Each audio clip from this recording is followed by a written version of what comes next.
It's so loud. Good morning, ladies and gentlemen. Welcome in to the soothing sounds of the Rob Brown Show. Happy Monday, dudes and dudettes. Welcome in after a great football weekend, a great baseball weekend, a great basketball weekend, just a great sports weekend in general. It's time to have a little fun today on the radio broadcast. I am Rob Brown. I know I should have moved my camera around before I gave the entire viewing audience seasickness. It's happening. The thing I was concerned about. What's that? You're starting to have the Bret Hart problem. You're wearing the glasses so much that there's that thing across your face. Like a tan line? No, you need to start looking in the mirror when you go home and see it. I mean, it's like you're wearing glasses when you're not wearing glasses. Like you look at me and you're like, God, that guy looks so cool. I just see him in the glasses all the time now because of how cool and awesome they are. If you continue to do the sunglasses thing, I wouldn't wear contacts anymore. I'm just saying, it's starting to be noticeable. I was wondering if it would happen, because I've seen it happen with other I feel like you're trying to scare me out of looking too cool. No, I'm serious. I am serious.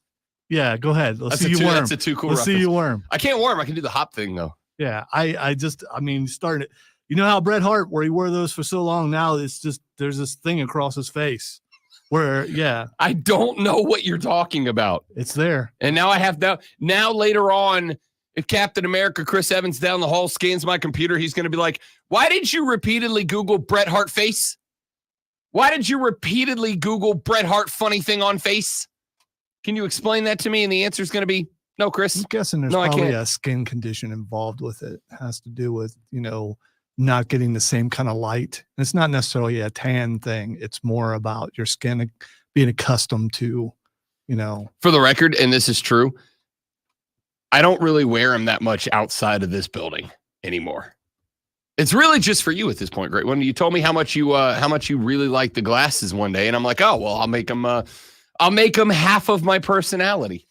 Sounds like a plan. Wow, trolling me. I would never do that to you. What a show we have lined up today, ladies and gentlemen. Plenty of things that we need to get to on the radio broadcast today, because the weekend was quite busy. And we got plenty of stuff to get into. We got some new Rob Gronkowski stories. A touchdown. That was easy. That we got to share across the show today. We got the audio blitz at 8 o'clock. We got John Blau at 8:40 to talk Clemson ball. The Tigers were on the bye this week, as were the Gamecocks. It was a day where the residents of the Palmetto State were able to rest easy. Were able to catch their breath just a little bit, specifically the Gamecock fans. But here's the fun part. USC, the cult is a coming to town this weekend. The Aggies are coming up with their dork-ass World War II cosplayers to visit Columbia. Did the cult win last Saturday? The cult won against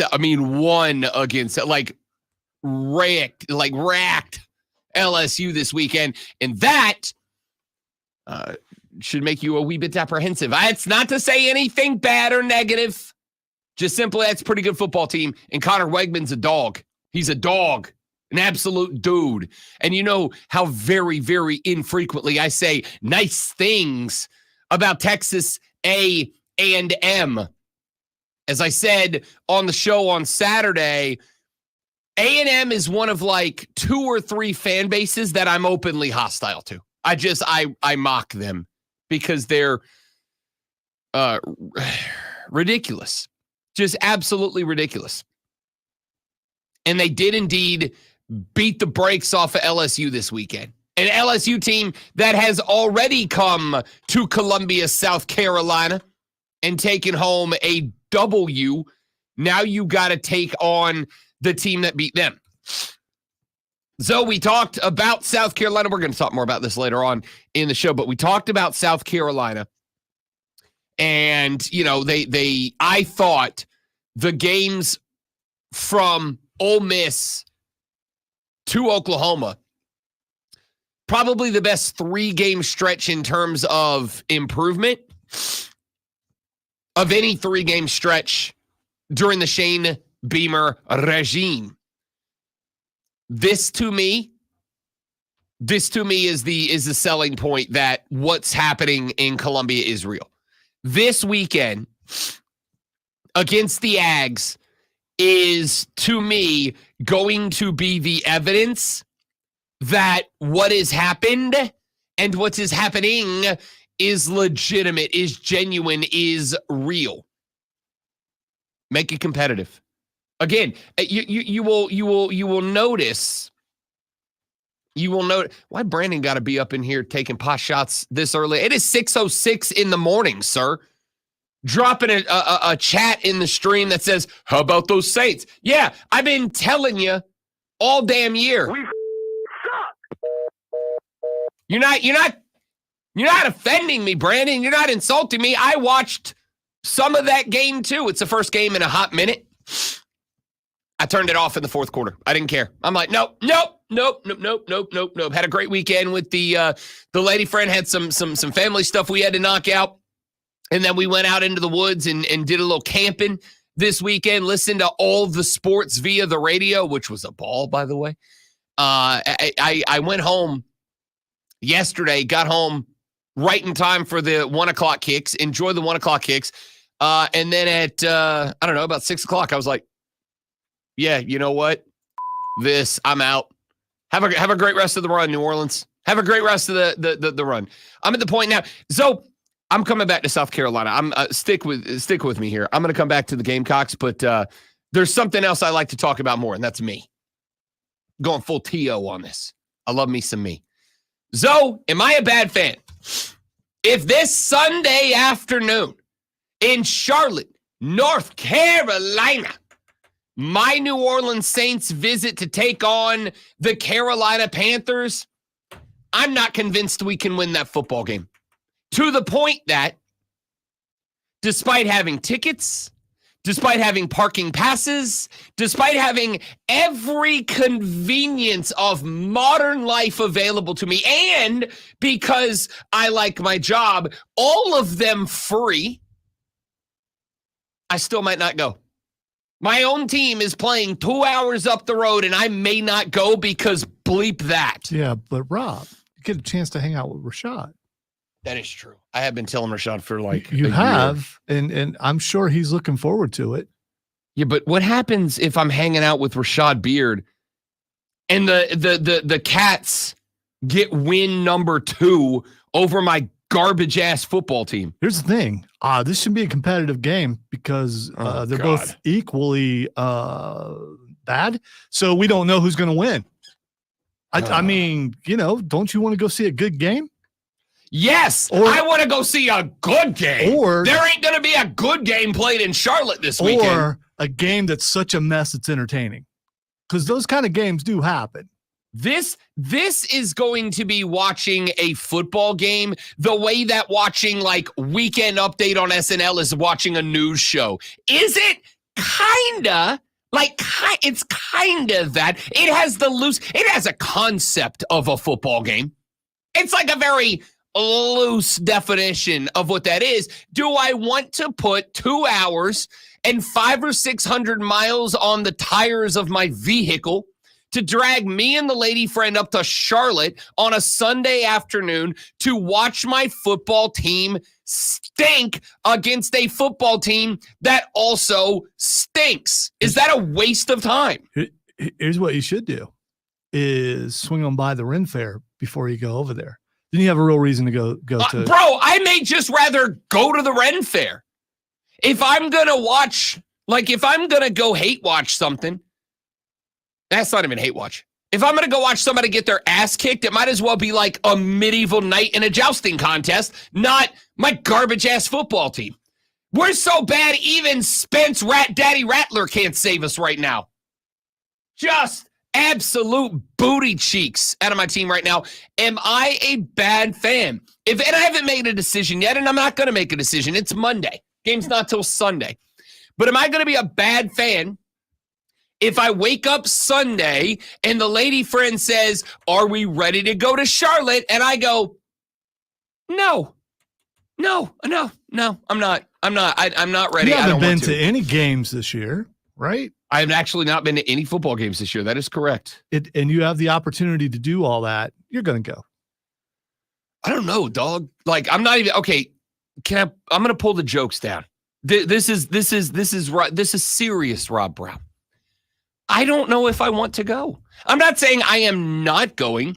And realistically speaking, the likelihood, the tickets are already in hand. The parking passes are already. I don't have to fight. Like, the only thing I got to do is fight traffic. I got a parking pass in the garage connected to the stadium, or like right across from the stadium. The tickets are already in hand. Like, everything is done with the exception of the drive up. And yet, even with all that done, I'm like, I have one day off a week because I do a 4-hour show on Saturdays. I also work multiple hockey games a week. Like, I've got this show. I've got all the work we got to do after the show's over. I got hockey. I got the Saturday show. Triumph are in the playoffs, so I got another Triumph game to go to, at least one more at the house. I got all this stuff to do. I have one day to sit on my couch and not wear pants.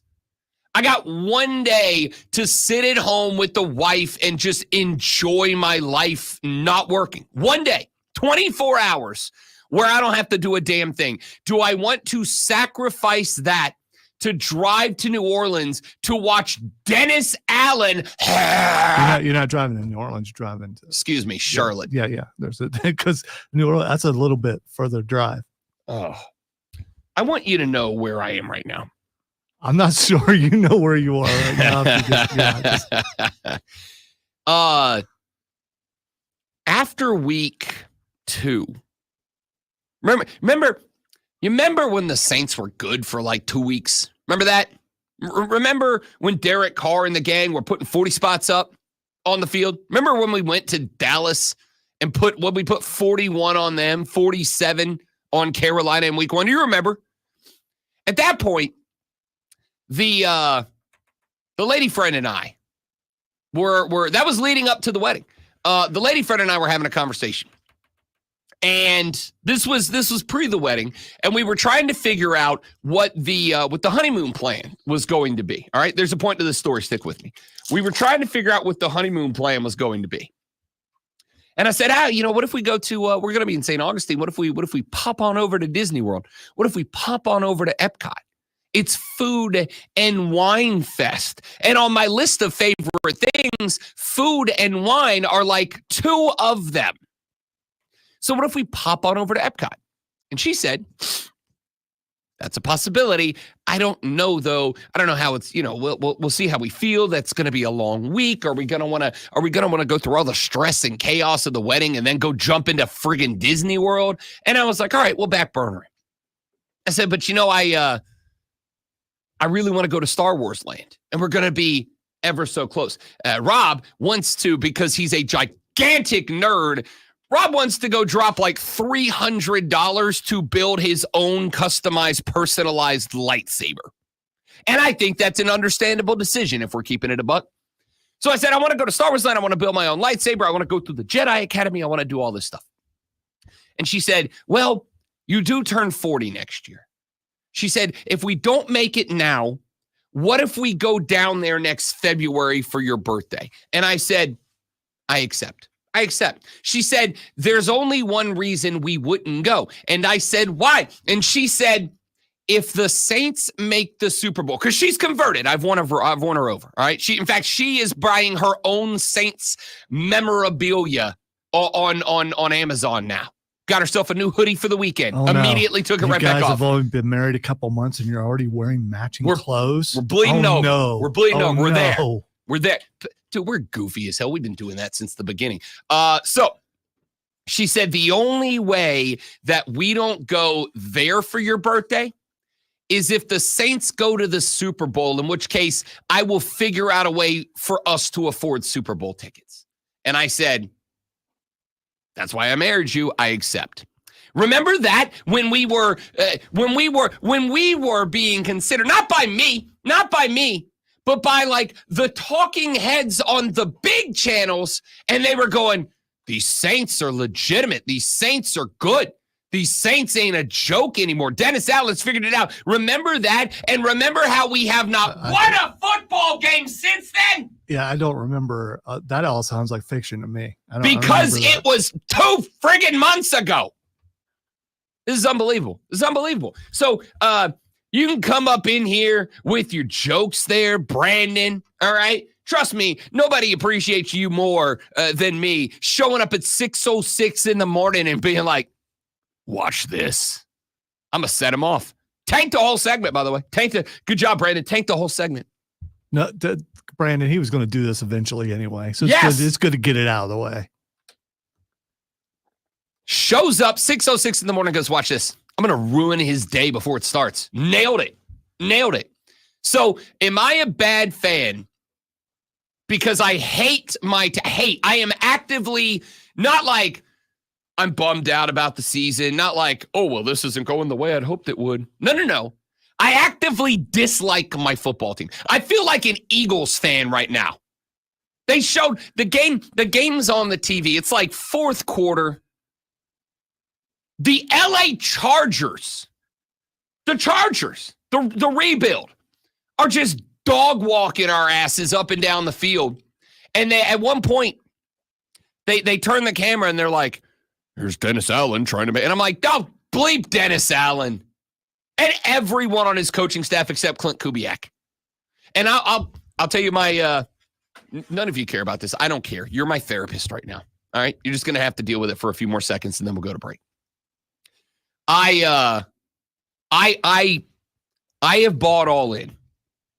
I've got a friend of mine down in New Orleans who covers the Saints, like in locker room reporter for the Saints. And he and I text back and forth. And I said like 2 weeks ago, I was like, bro, what the hell is happening right now? And he said, do you want the reporter answer or do you want my answer that I don't want to be quoted for saying? And I said, yes. And he said, well, you're about to quote him, though. I'm not going to say his name. Okay. All right. I'm not going to say his name. I'm not going to tell you who it was. Just please know that if you are a Saints fan, you know this person. Okay. That's all I'm going to say.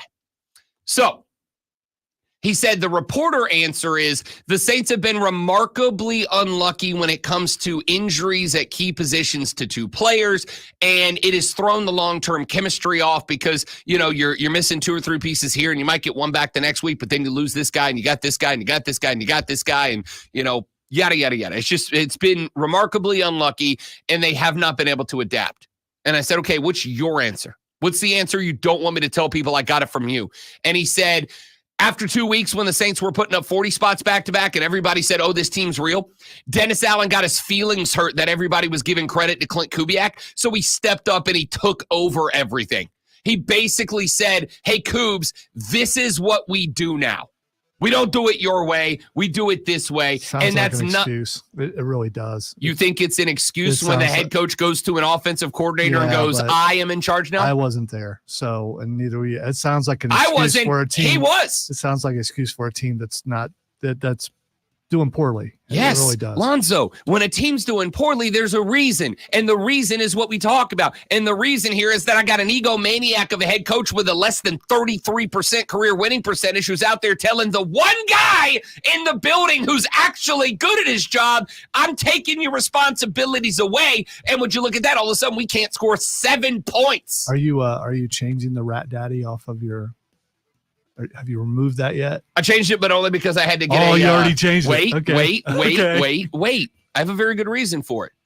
I changed it not because of Rat Daddy. I changed it Saturday because I had Steve Garvey on my show on Saturday. And I needed a picture of a screenshot of the screen with me interviewing Steve Garvey, a 10-time Major League Baseball All-Star and World Series champion. You benched the name just like the player. I did what? You benched the name. No, I didn't. Just like the player. I didn't do anything. Again, Dennis Allen, you suck at your job. On site, bro. Hey, we'll talk about y'all's football teams when we come back. Now that Brandon and Lonzo decided let's ruin Rob's day out of the gate. Back after this on the Rob Brown Show on the Fan Upstate. Mad World. All right, guys, quick read out of the gate. We're coming right back. Stay right there.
So I went in the bathroom to see if I could see what Brett Favre face thing you're talking about. Those are just lines. It's just age, Lonzo. That's just me being 40. Dude, it goes all the way around. That's just me being old. I look at you every day. I'm telling you. All right, not every day, but almost every day.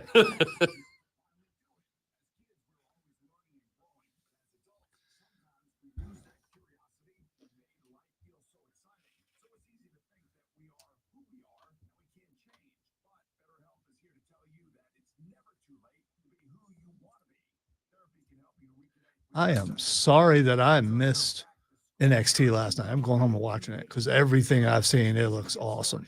My wrestling site is once again blocked. I started to watch it last night, and I heard it was a great show. Oh, everything I've seen, it looks amazing. I watched a little bit of the Nick Nemeth match. Yes. And it was really good.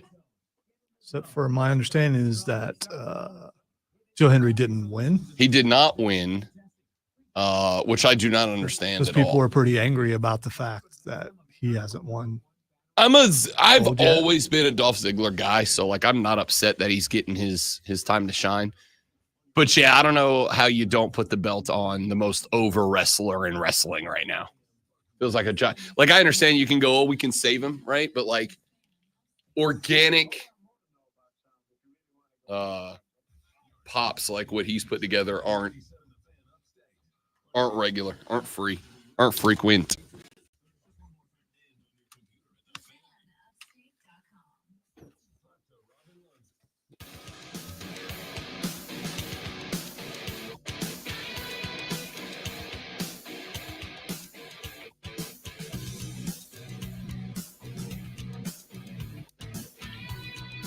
All right, we've gotten my stuff out of the way here on the Rob Brown Show in the Fan Upstate. Let's get your stuff out of the way, upstate South Carolina. Let's start with this. The phone lines are open right now. The renewal by Anderson of the Carolinas fan phone is 844-FANFONE, 844-326-3663.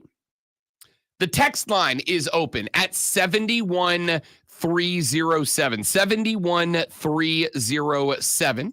If you'd like to get at us in that direction, shoot us a text and start that text with the word fan, F-A-N, fan, and we will read them on the air. Is meltdown one word or two? It's just one. Okay, I was just checking. It's just one word. In fairness, Eric, Eric responded and said, "Don't worry about it, Rob. I'm going to ruin Cole's show this afternoon. Hashtag Cowboys suck." No, I know. Like Cole and I are about to start a support group, except for we both hate each other's teams. So it's actually going to make it worse now that I think about it. Never mind. Cancel the support group. We don't need it. 71307 is the text line. Start your text with fan, F-A-N, and we will read them on the air. I just want to say my team will lose eventually. They can't win them all. But they can. They can. I mean, it's not. It's.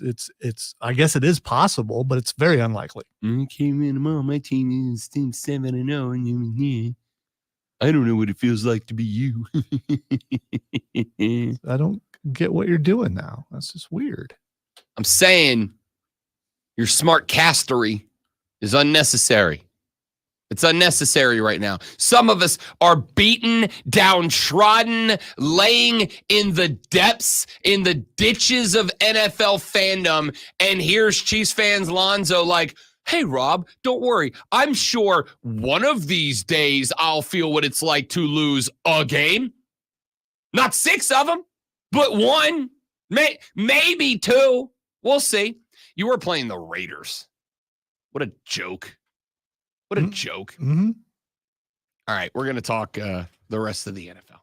71307 is the text line. Tweet me at the Rob Brown Show. Tweet Lonzo at Lonzo on Word. And don't forget about the Ray Memorial. I'm going to tell y'all the truth straight up. Y'all aren't using the Ray Memorial Hotline for its intended purpose. All right? You're just not. The Ray Memorial Hotline is right there for you. You go to the Odyssey app. You search the Fan Upstate. And on the middle of the Fan Upstate page, there's a little circle button with a microphone on it that allows you to drop a 60-second voice note that comes directly to the Great One and I. You're telling me that I've spent all this time telling you, you can utilize it 24/7, 365, anytime, day or night. You can be in any mental or physical condition that you wish. I don't care. And you can leave a 60-second voice note at any point in time. And you're telling me, Y'all don't use it for anything more than the one guy last week who said, "Hey, Rob, I'm eating a hot dog. It has chili on it, but it's still a hot dog." That's the most entertaining voice note I've gotten on the Ray Memorial Hotline. Wait a minute. So they're spreading lies on the hotline? Oh, because that's a lie. It's not true. If you buy a hot dog and it has chili on it, it's a chili dog. And the restaurant that sold it to you, they should be making more money, and they're not. We went Saturday night. We went out camping with the brother-in-law and sister-in-law. Her brother-in-law and sister. They're both are they both my brother-in-law and sister-in-law now? I don't know how that works. I know that the way I set it up sounded very Roll Tide. Just call it family. It sounded very Jamie Lannister. Went out with the family. Went out camping with the wife, sister, and brother-in-law. And as we were out there, I built us a big fire and we were roasting hot dogs. And the sister who is a lovely person, and I adore her, said, "Can you hand me a weenie?" Now, no problem with calling them weenies, none at all. But I, roasted her one, and I put her on the bus, said, "Here's your hot dog." And she looked at me, and I was like, why are you staring at me? And she said, "It's not a hot dog." And I went, "No, I'm not doing this. We're in the woods. We're in the woods. It is 11:30 at night on a Saturday night. I'm not having this fight." And then we had that fight for 30 minutes. It's a hot dog. It's a hot dog. And you a won. hot dog. I mean, you won before the argument because started. these people refuse to acknowledge they're wrong. Well, that doesn't mean they're wrong.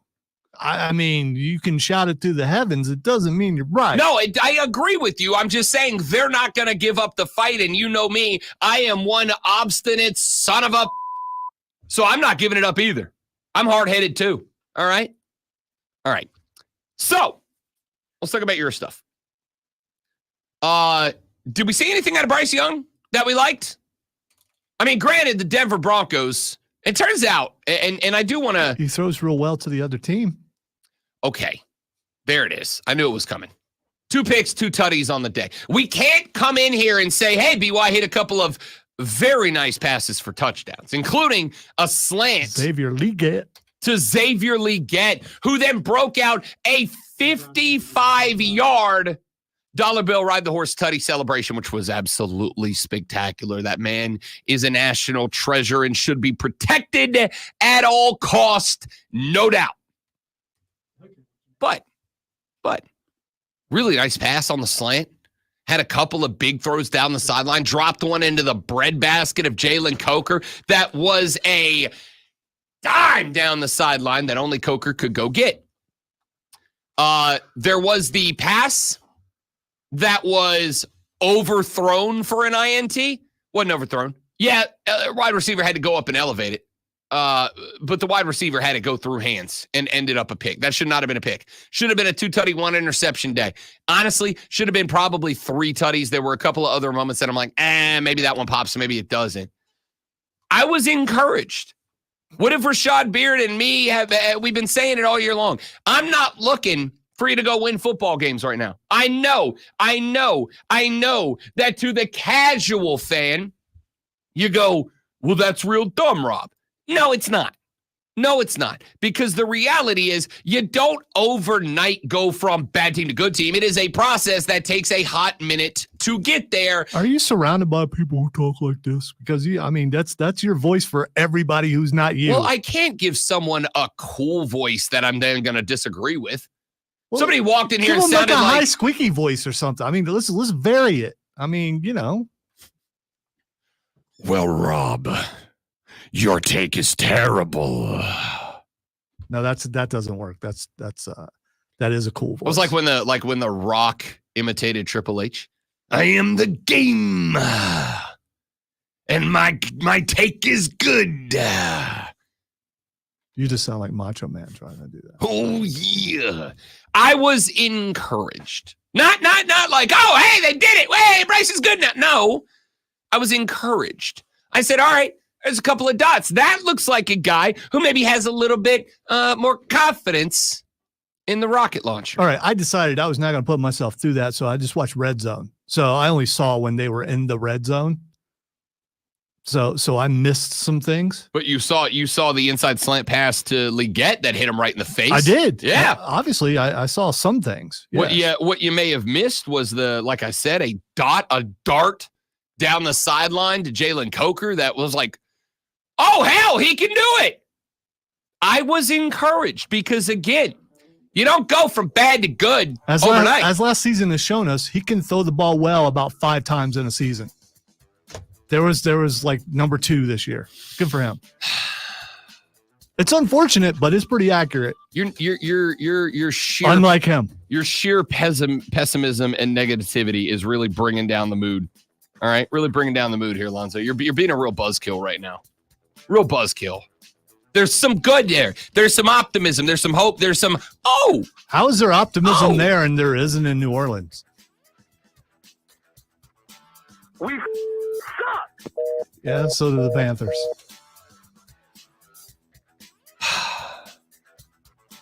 All right, when we come back, I'm going to try again to convince Alonzo that BY's got a little something in the bottle. We got to work to bring him out. And you're going to get to the phones. I am. Hang on, Dale. We're late. Dale, I see you're there. We're going to talk about what you want to talk about next on the Rob Brown Show on the Fan Upstate.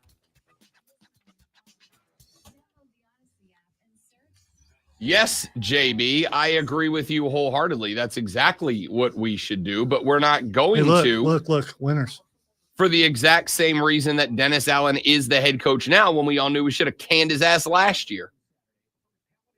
Is it time for me to embrace the heel when it comes to Chiefs hate?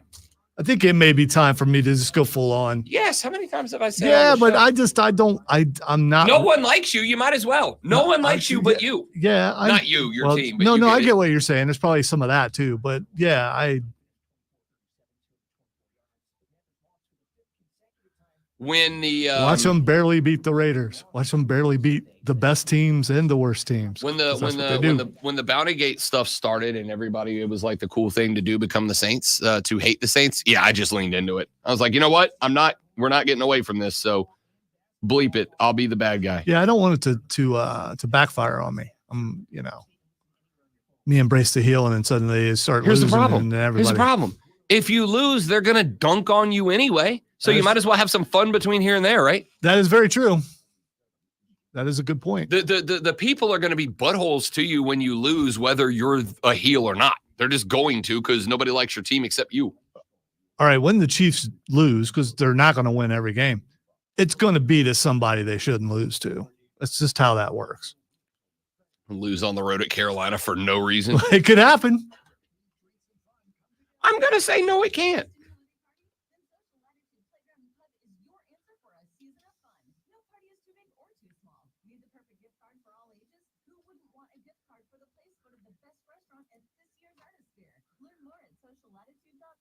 We'll see. They play the Buccaneers next Monday. They could lose. That's a losable game. They could. No, it's not. Not without Godwin and Evans. They play the Broncos after that. That one is for the same reason Browns Ravens was interesting yesterday, right?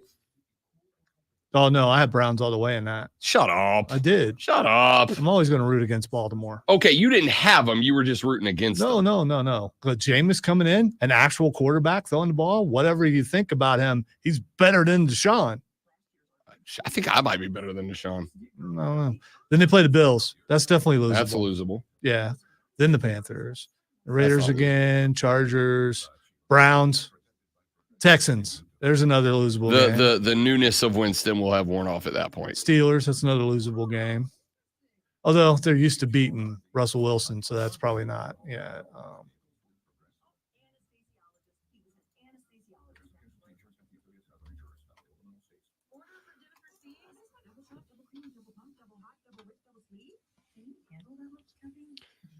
Will you pull that volume down just in case I have the – I'm pretty sure I have it right, but –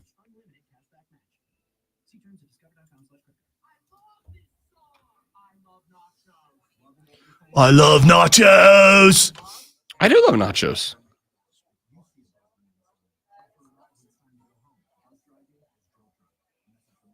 Nachos and pizza, the perfect foods.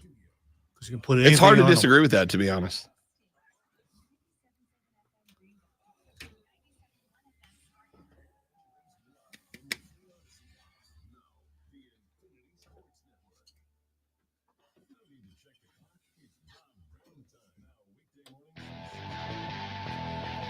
What?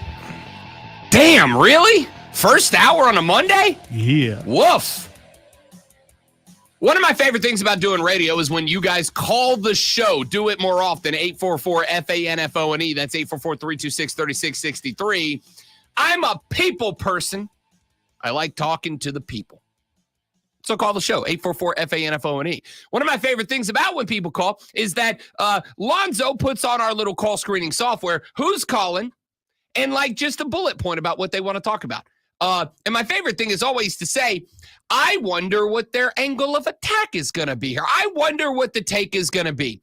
Sometimes I don't have to guess. So when Dale calls the show and says he wants to talk about Dak Prescott, I'm just going to sit back because I'm relatively sure, could be wrong, relatively sure I know where Dale is going to go. Dale, welcome to the show, big fella. How we doing, buddy?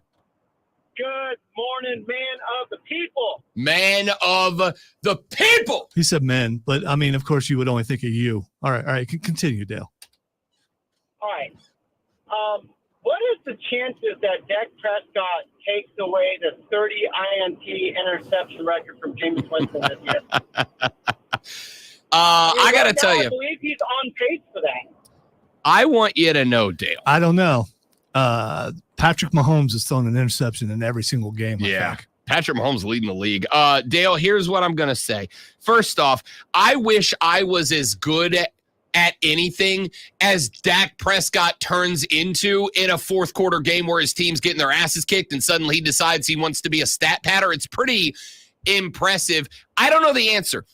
Can I tell you my biggest fear for you, Dale? I'm assuming you're a Cowboys fan. Is that correct? Of course I am. And Okay. Cole Bryson's going to hear it too. Okay. All right. Here's my biggest fear about Dak Prescott for you and Cole Bryson. My biggest fear is at the end of the year, JJ, your general manager, Jerry Jones, who has been spectacular at his job, decides it's time to make a move. And he trades Dak Prescott and he sends him on down the road.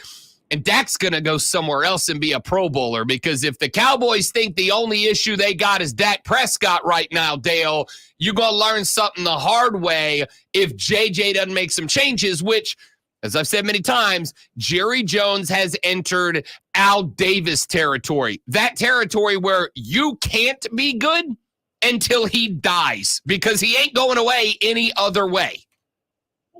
I agree with you. It's not solely Dak. I think the biggest mistake was not giving Derrick Henry a phone call. I mean, yeah. You ended up in a spot where you let Tony Pollard go after the year he had last year. Derrick Henry is not just out there and available, Dale, but he actively was saying, I'm interested. Can you imagine the hell you would give your boy if you guys were out one night and like a 10 of 10 walked up to him at the bar and was like, I'm interested in you taking me home, and he fumbled that? He never hear the end of it. And Jerry Jones should not either, which is why I found it so damn hilarious a couple of weeks ago when one of the radio dudes in Dallas was like, hey, JJ, why are you bad at your job? And Jerry's response was, oh, this is all the media's fault. Like I said, Dale, you got bigger problems than just Dak Prescott. I'm not saying he's not one of them, but you got a lot of problems that are above the Dak Prescott level that are preventing you guys from getting anything going. Agreed. Now, let me ask you this. With the amount of money that is tied up into that quarterback and receiver combination, should those two not be able to carry a team into wins instead of throwing the game away early? I think They're already one-dimensional. So why is it he turns it on in the fourth when we already know you're one-dimensional? You're going to drop back. You're going to throw it 55, 60 times a game. Typically because you guys are trailing in the fourth, and so defenses aren't blitzing. They're not doing anything exotic. They fall back into a base defense, 3-4-4-3, whatever it is they're running, but they're rushing four. Right? Like it basically becomes a situation where, at least in my opinion, and I think this was true about the San Francisco game last night, I watched midway through the third quarter, I bailed and went to bed. From what I saw, San Francisco was utilizing a lot of different blitz techniques from a lot of different places. It was safeties off the edge. It was cornerbacks up the middle. It was extra linebackers dropping a DN into coverage to bring extra heat from one side or the other. There were like a lot of different looks that San Francisco was giving you guys. And the problem is it's not even just Dak under pressure. The problem is your running backs don't scare anybody at all. I'm sorry. The fact that you have Ezekiel Elliott back there as one of your two starters that's all I need to say. I'm going to stop everything I'm saying, Dale, and go and say Jerry Jones thought Ezekiel Elliott, who wasn't good enough for the New England Patriots, was the solution to this offense's problem. And oh, by the way, Mike McCarthy's still calling the plays. I don't understand your team, Dale. That's not true. I do understand your team. Your team is run by an egomaniac of an owner who thinks that his way is the only way and his way is the right way, and it hasn't been the right way for the better part of, 25 years now? Sounds about right. All right, one more for you. What about the ending to that Chicago-Washington game, huh? Sir. If you think that I don't have a whole segment drawn up, and I appreciate the phone call, Dale, great to talk to you this morning, buddy. If you don't think that I have an entire freaking segment ready to go about the absolute sheer chaos that was Jayden Daniels being him with a capital free. Okay, in fairness, Jayden Daniels didn't lead the offense to a single touchdown until that. But the legend grows nonetheless. By the way, Dak Prescott's in second place as far as interceptions go. There's a three-way tie at first for that, and that would be Baker Mayfield, Patrick Mahomes, and Jordan Love. They all have 9. Dak has 8. Do me a favor, Lonzo. One of the more accurate quarterbacks in the league with only 1 interception, Justin Fields. Just saying. I am. What? He's also got one of the, what's his passing attempts compared to those guys? About a quarter? About a fourth of them? You said Baker Mayfield, whose Tampa Bay Buccaneers are a half game off their division lead. You said Jordan Love, whose Green Bay Packers are a half game off their division lead in the most gnarly division in football right now. And who was the last one? Patrick Mahomes? Yeah. He quarterbacks the only undefeated, a 7-0 football team. So if Dak Prescott is second to 3 guys that are no more than a half game off the pace in their division. And if it wasn't for the New York freaking Giants, the Dallas Cowboys would be last in their division. Again, I am not making the argument that Dak Prescott isn't a problem. Dak Prescott is a problem for sure. I think Dak Prescott, however, has some other problems. As I said, coming into this year for the Dallas Cowboys, who the hell's your playmaker? You got CeeDee Lamb, you got Tony Ferguson, a tight end. Having a good tight end that you can turn into a bona fide, genuine, certified superstar is a phenomenal asset. But if I ain't scared of anybody else, I can take a tight end out of every play. That's easy. Hey, Mike linebacker. Nope, sorry. Hey, Sam linebacker. Strong side, left side. Hey, Sam linebacker. You see that guy right there, the tight end? I'm going to need you on him like stink on a turd today. Don't you let him get away from you. That's real easy. That's because there's no other threats anywhere else. I got to worry about CeeDee Lamb and Tony Ferguson because I got to tell you right now, I ain't worried about Ezekiel Elliott. And that is the football team that Jerry Jones half built. And then whenever anybody, and I don't think you need to be a holder of a master's in knowing of ball to diagnose what the hell's wrong with the Dallas Cowboys. And if you do that, which you don't have to be, if you do that, JJ will blame it on you. I'm sorry, Jerry. Once again, who signs the contracts?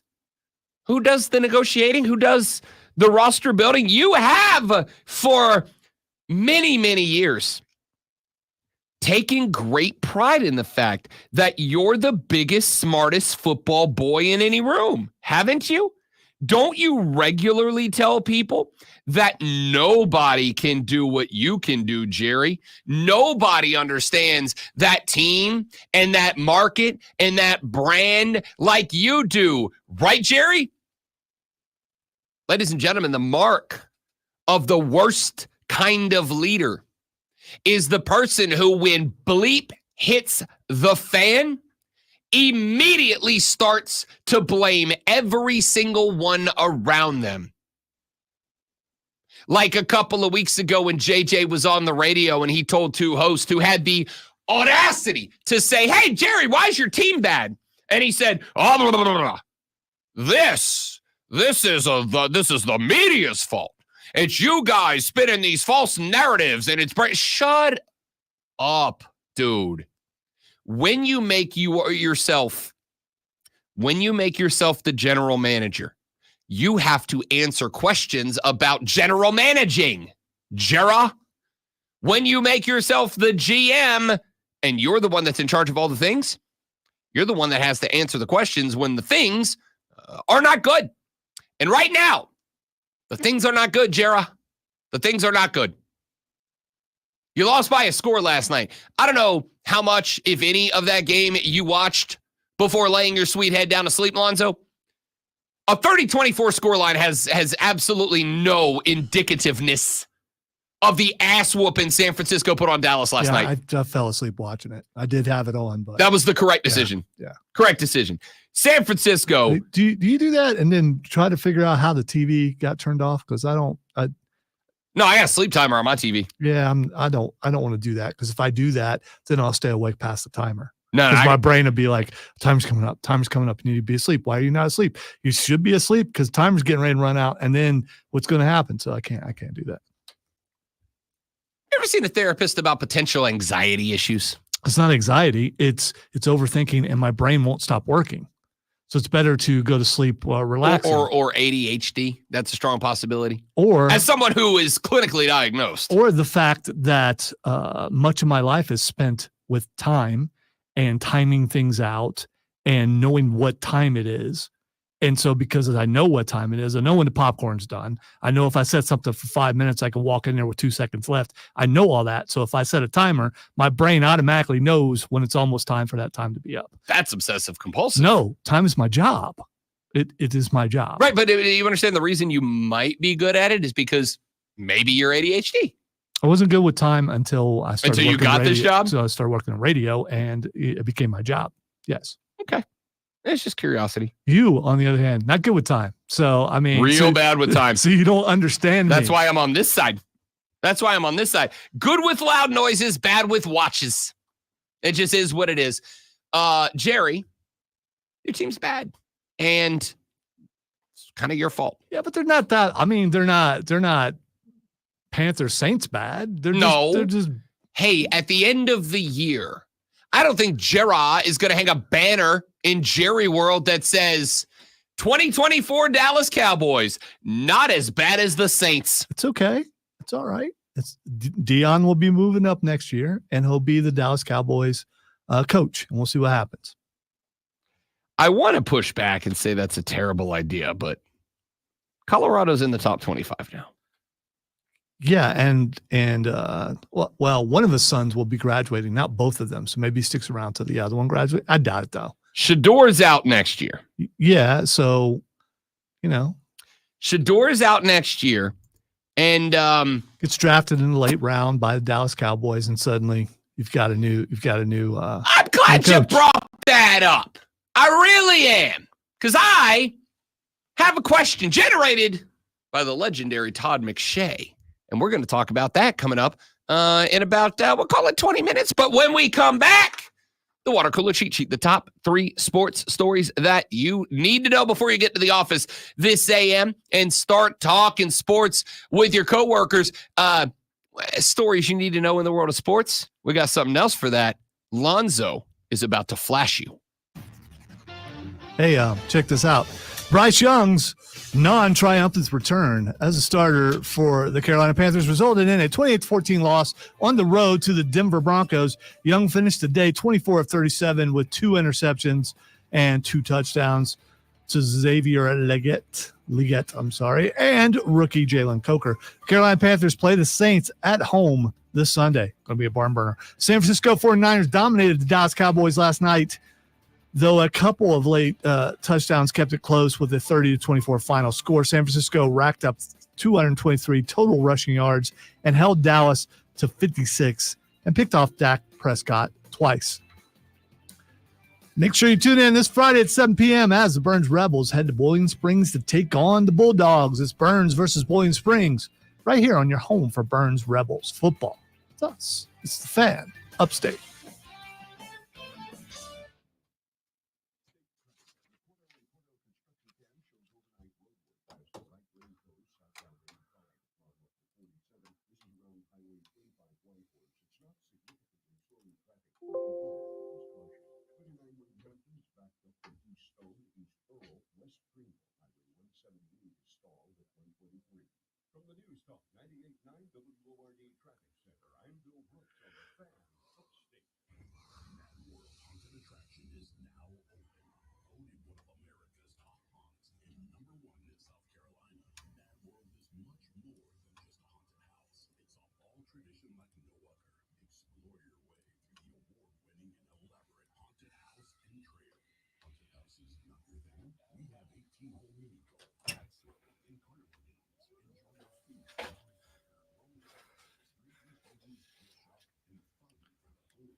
So I bought a 3-foot tall Batman yesterday for $20 just because.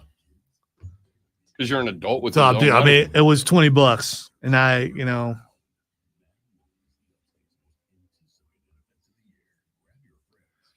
he's now standing, you know, beneath one of my TVs with an arm pointed, you know, up towards that TV. Because, yeah.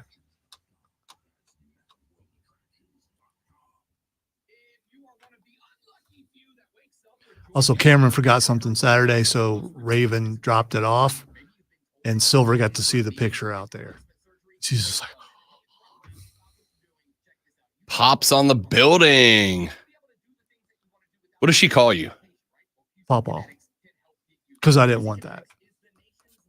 She's got that Reitzel blood in her. No.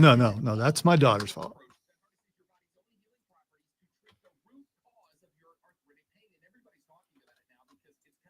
It's okay now. I wouldn't have it any other way, but still.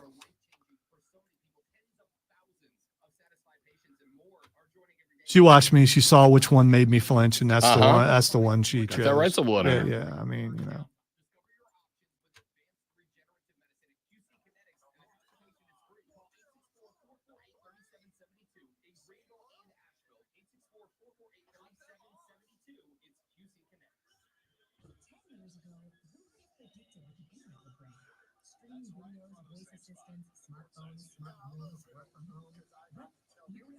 Wondering what the next 10 years will bring. Whatever it brings, Lumos 100% fiber optic internet is ready with incredible speeds and reliability. So you can do more and be more than you ever thought possible on the internet built for the future. Did you see the SeaWorld story last week? I did not. We talked about it Saturday. What's the So an orca or the whale poop? yeah, I did see that. yeah. I did see that. That made the flaccid stories segment for sure. What do you do if your mouth was open? I mean, you know, it just ugh.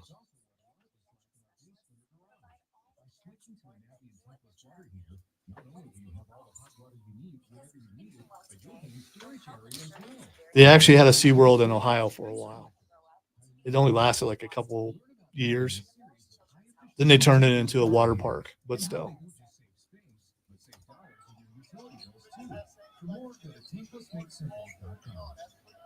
Let's face it, nowadays most companies have to rely on dozens of expensive, disconnected plastic. And even then, things can get a little, well, stressful.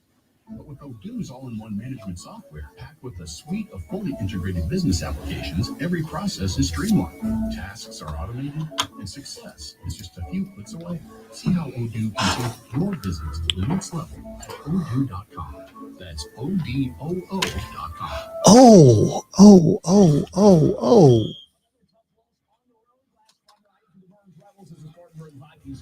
The Burns Rebels 58-14. Put the Burns Rebels at 3-5 on the season and 3-2 in region play. I sent you something on Twitter.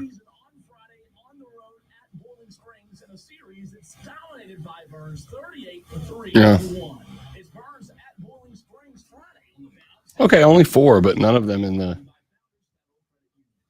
You should watch it. It's brutal. It's only like 5 seconds. I don't want to, based on your reaction. No, it's wrestling.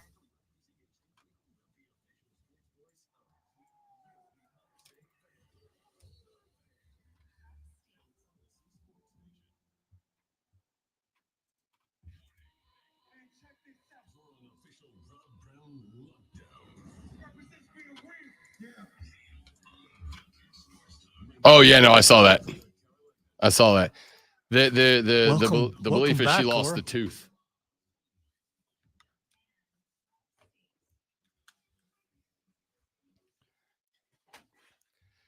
And here we go. Our number 2 of the Monday edition of the Rob Brown Show starts now. Welcome back, ladies and gentlemen. Spectacular as always to have you. My name is Rob Brown. The great one, Lonzo, is over on the ones and the twos this AM. You can be a part of the radio broadcast. There's a handful of different ways for you to participate in our fun and shenanigans. The first is to give us a call on the Renewal by Andersen of the Carolinas fan phone at 844-326-3663. That's 844-FANFONE. The second is on our text line at 71307, 71307.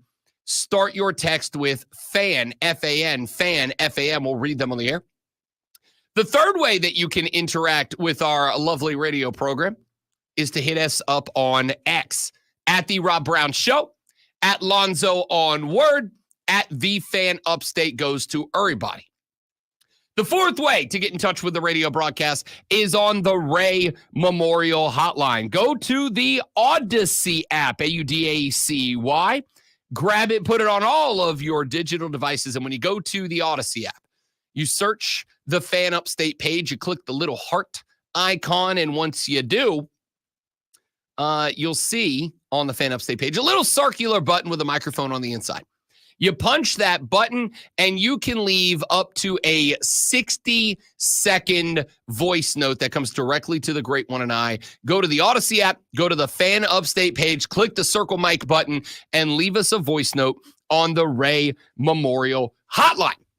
That's all the different ways for you to get in touch with the show. And once you are in touch with the show, you will inevitably and obviously become an everyday listener. 4 hours, 6 till 10, Monday through Friday, including the 7 o'clock segment where Lonzo and I go through the world of sports, tell you everything that's going on that you need to know before you get to the office and start talking sports. If you're going to do that, you got to know what's going on so you don't look like a goober.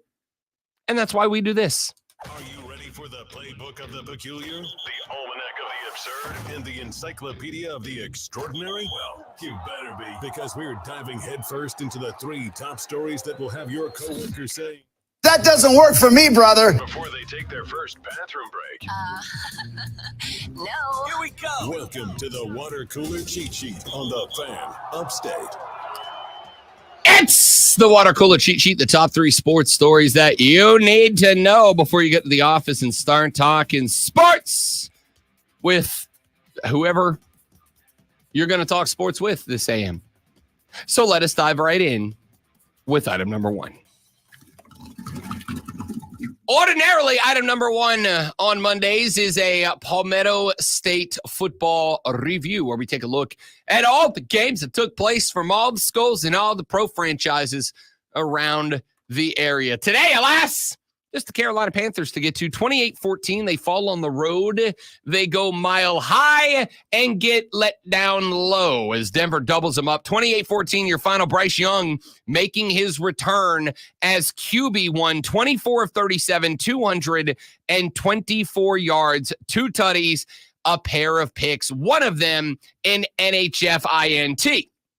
The Panthers' run game faltered. 20 carries combined, 69 rushing yards combined, 56 of them racked up by Chuba Hubbard. Nobody else had more than 7 yesterday when it was all said and done. You did have 78 yards of receiving from Jalen Coker on 4 grabs. David Moore had 4 for 39. Miles Sanders had 7 snags for 38 yards. You know what that number tells me? What that number tells me is Dave Canales recognizes, hey, we probably need to simplify this offense down a little bit so Bryce can find his stroke, can find his rhythm. How do you do that? You utilize the running back in the pass game. You utilize him as an emergency outlet. You utilize him as a last resort.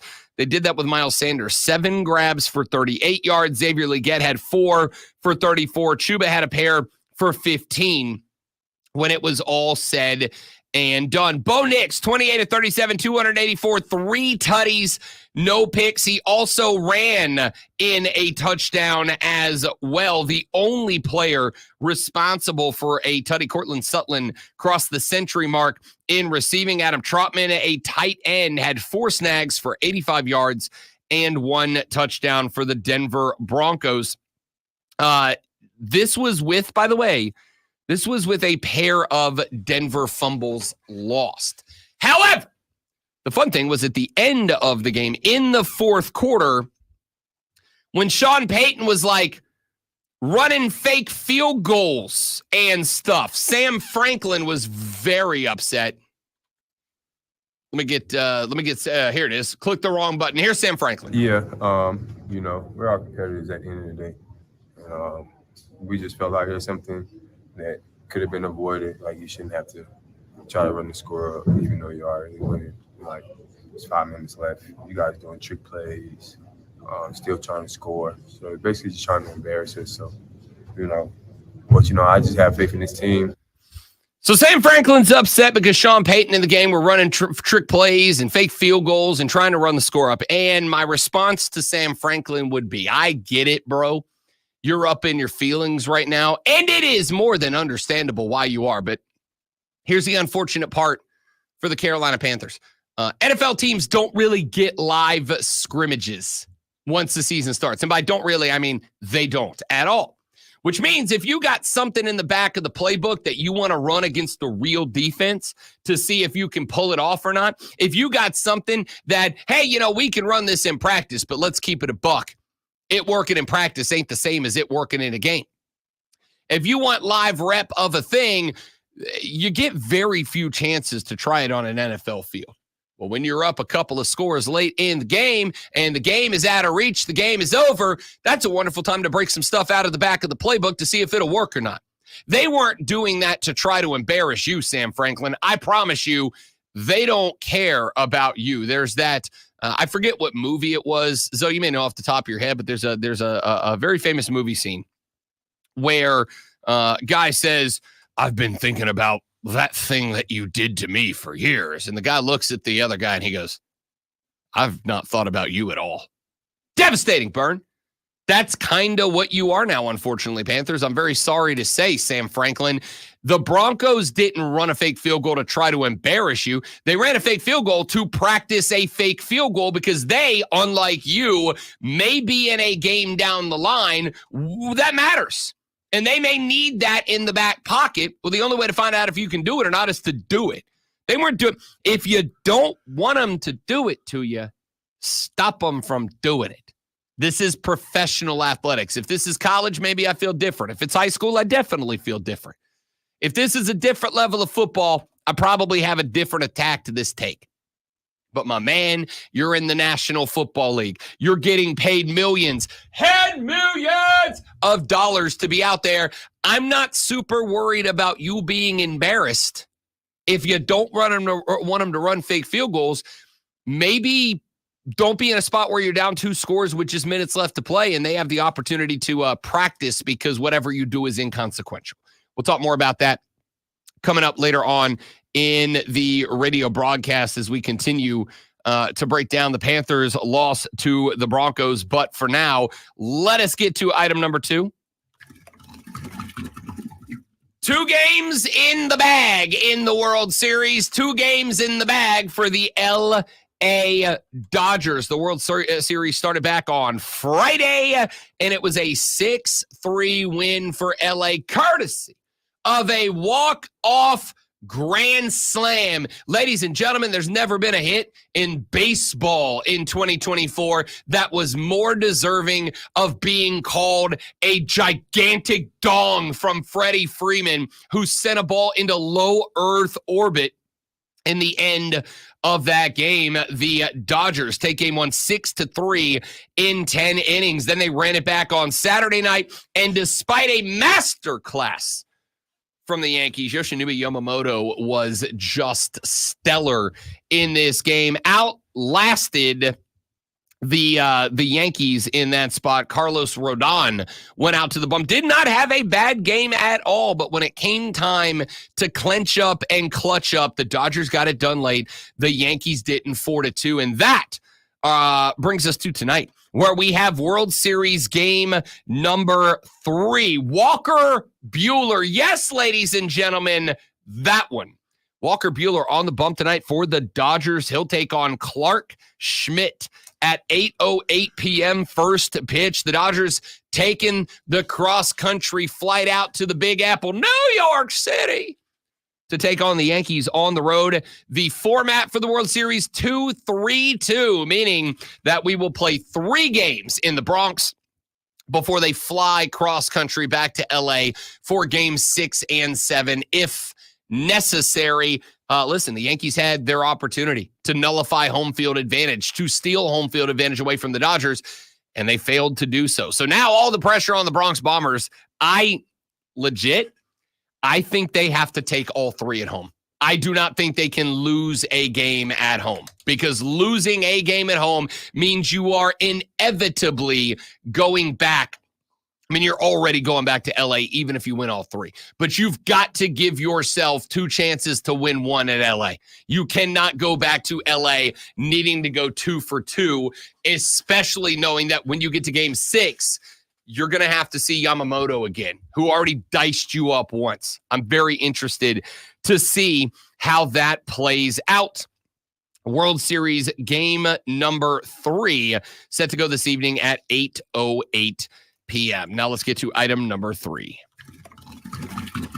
It's every Monday that we tell you your new AP Top 25 in college football. The top 4 spots remain the same. The Oregon Ducks hang on to that number 1 spot as it stands and have 61 of the 62 available first place votes. They were one disgruntled SEC voter away from being a consensus AP number 1. That last first place vote belongs to the number 2 Georgia Bulldogs, the highest ranked 1-loss team.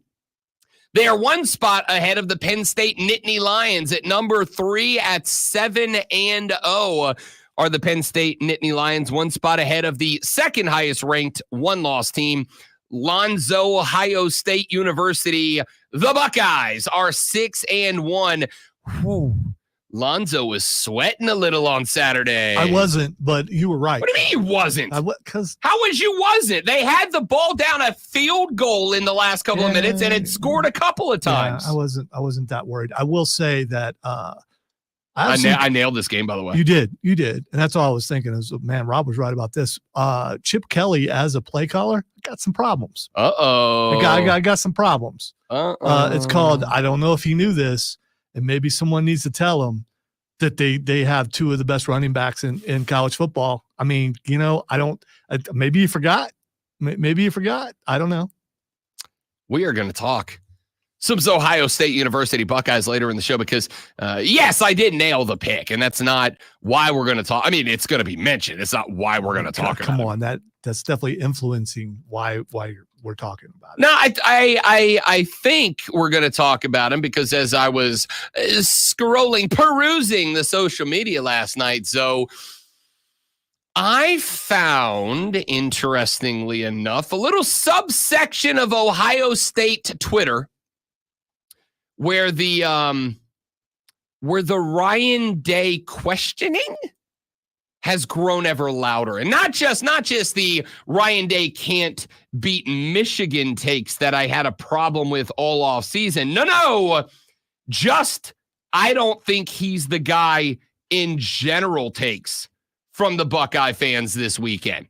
I got some sound from a couple of podcasts I pulled we may get to later in the show, but the heat from Buckeye fans, from horse chestnut fans around Ryan Day sparked a little bit this weekend. What with the episode. Now, I would say to all of them, should they be listening to this show, great one, I think you are underappreciating exactly what these Nebraska Cornhuskers are right now. That's a good football team. I know you don't want to believe it because we've all spent the last 30 years watching Nebraska be irrelevant. That's a good little football team that's being built over there by Matt Rule. So I'm not shocked that it was a game like it was, but the loud fans are growing louder. Great one. Also, not targeting. Ooh, we're going to talk about that coming up too, because David Pollock's not happy. And I want to talk about that here in just a little while. Ohio State number 4, the Miami Hurricanes, for the first time since 1733, are in the AP top 25 at number 5, inside the top 5. They are one spot ahead of, in fact, flipped spots. I don't understand. Well, I do understand it. I thought Texas was going to blow the doors off of Vandy. It turns out the doors might be for real, dude. Not like, haha, that was fun. Oh, they got Bama, lulz. Ain't that cute? You know the way that you go out and you're in the gym and like a 6-year-old hits a half-court shot. You're like, damn, that's impressive. Nobody actually believes that kid is like a great 3-point shooter. He just went, oh, that was fun. I think a lot of people felt that about the doors. I thought Texas was going to blow the doors off the doors this weekend, but Vandy hung tough with the Horns. 27-24, Texas drops a spot down to number 6 after that performance. They are one spot ahead of 6-1 Tennessee, who is a spot ahead of Notre Dame, who demolished Navy 51-14. They moved 4 spots up to number 8. BYU up 2 spots to number 9. And the cult of Texas A&M jumps Clemson to claim the last spot in the top 10. Clemson off this weekend. They fall 2 spots down to number 11, 1 spot ahead of undefeated Iowa State, who is also on the bye this weekend. The Hoosiers, which I learned was a thing that they do. Thank you, Pat McAfee. Is it? Okay. Yeah.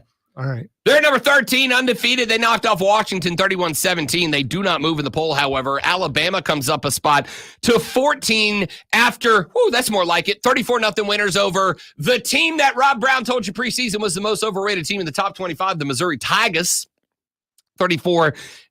Ashton Jeanty and Boise State knock off UNLV 29-24. They go to number 15, up a pair of spots. LSU, after getting demo jobbed out by the Colt, fall 8 spots down to number 16. K-State, Pitt, and Ole Miss are 17-8 and 19. The top 25 concludes with number 20, SMU. Army was on the bye this week. They are undefeated at 7-0, number 21. Washington State got the road win at San Diego State. They are at number 22. Colorado making their first appearance in the AP Top 25 at number 23 with a 34-23 win over Cincinnati. Illinois gets hammered by Oregon, 38-9, your final out in Autzen. The Illini drop 4 spots to 24, and Mizzou, with that 34-0 loss we mentioned, drops down, still inside the top 25, but just hanging on. Vandy is number 26. The Doors, ain't no joke. Memphis 34, Tulane 28 votes, Navy 23. All these teams stacked 26 down. Louisville has 5 votes, Arkansas 4, UNLV 4, Louisiana Lafayette 3, and the last team inside the top 30 with a vote, the South Carolina Gamecocks, threatening if they knock off the Aggies this weekend, South Carolina will make their appearance inside the top 25. There's your water cooler cheat sheet, the stories you need to know before you get to the office. When we come back here in just a minute, I am ever so glad, great one, that you brought up that targeting discussion because David Pollock and Greg McElroy had a couple of things that they had to talk about, and now I wish to talk about it as well, and we will next on the Rob Brown Show on the Fan Upstate. QC. All right, guys, give me just a minute. We'll be right back.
right, y'all. We're back. Thanks for hanging in there. Appreciate y'all.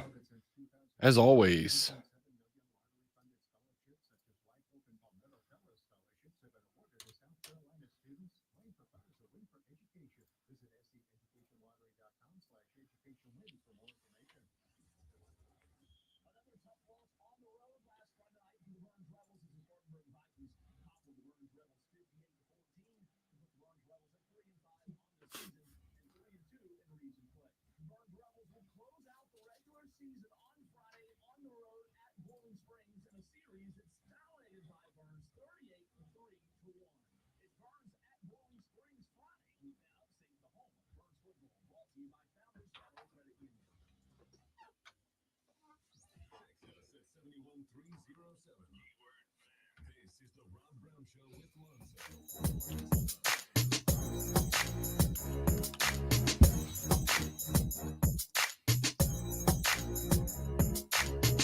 The Rob Brown Show continues. It's the Fan Upstate. Rob the Great One, Lonzo, and you. Lonzo, would you like to walk us through your take on the targeting call that took place in the Buckeye game this weekend? All right, first of all, bang, bang, play. Bang, as bang, they play. say, it was very fast. Bang, bang! But the majority of the blunt of the hit was on the shoulder pads. And then the arm slipped off and hit a little bit of the helmet, and they called it targeting. And I don't understand what targeting is. I mean, I get the helmet to helmet thing. Yep. Everything else, I don't understand what it is, and I don't think they do either. So, you have an issue with the targeting calls. A lot of people have an issue with the targeting calls right now. The other issue I have is now that player, a very good player, is going to miss a half of football against Penn State, which is the game remaining in the Big Ten, right? This game. There's still another undefeated team that they have to play. Indiana. Hoosiers! I am all in on the Kurt Cignetti bandwagon. Yeah, it's pretty simple. I win. Google me. What an icon. What an icon. We're going to come around to that because that is looking more and more like Indiana's not a novelty. That's a good football team. All right. Zach says shoulders are head and neck area. Okay. No. I said shoulder pads. It was more in the pec area where he hit him. So, and which shoulder pads are connected right there. So it's going to be the shoulder pad area. You were not the only problem with a targeting call. David Pollock, former Georgia Bulldog turned talking head in the landscape of college football, was having a conversation on a live stream with former Alabama quarterback Greg McElroy. And, I'll play it for you, then we'll address it. I'm so sick and tired of targeting. So I propose a rule change. If an offensive player lowers his head and targets a defensive player, you need to be kicked out as well. If you initiate helmet to helmet, why is it always the defensive player that gets punished? It's fair. I mean, there's no Thank pushing you. back on it. They're not going to make the game less safe. So reeling back the targeting foul is not something that I think they're in a real hurry to do. Look, I know you look at it from a defender's perspective, and to see offensive targeting, I think would be an appropriate addendum to the rule.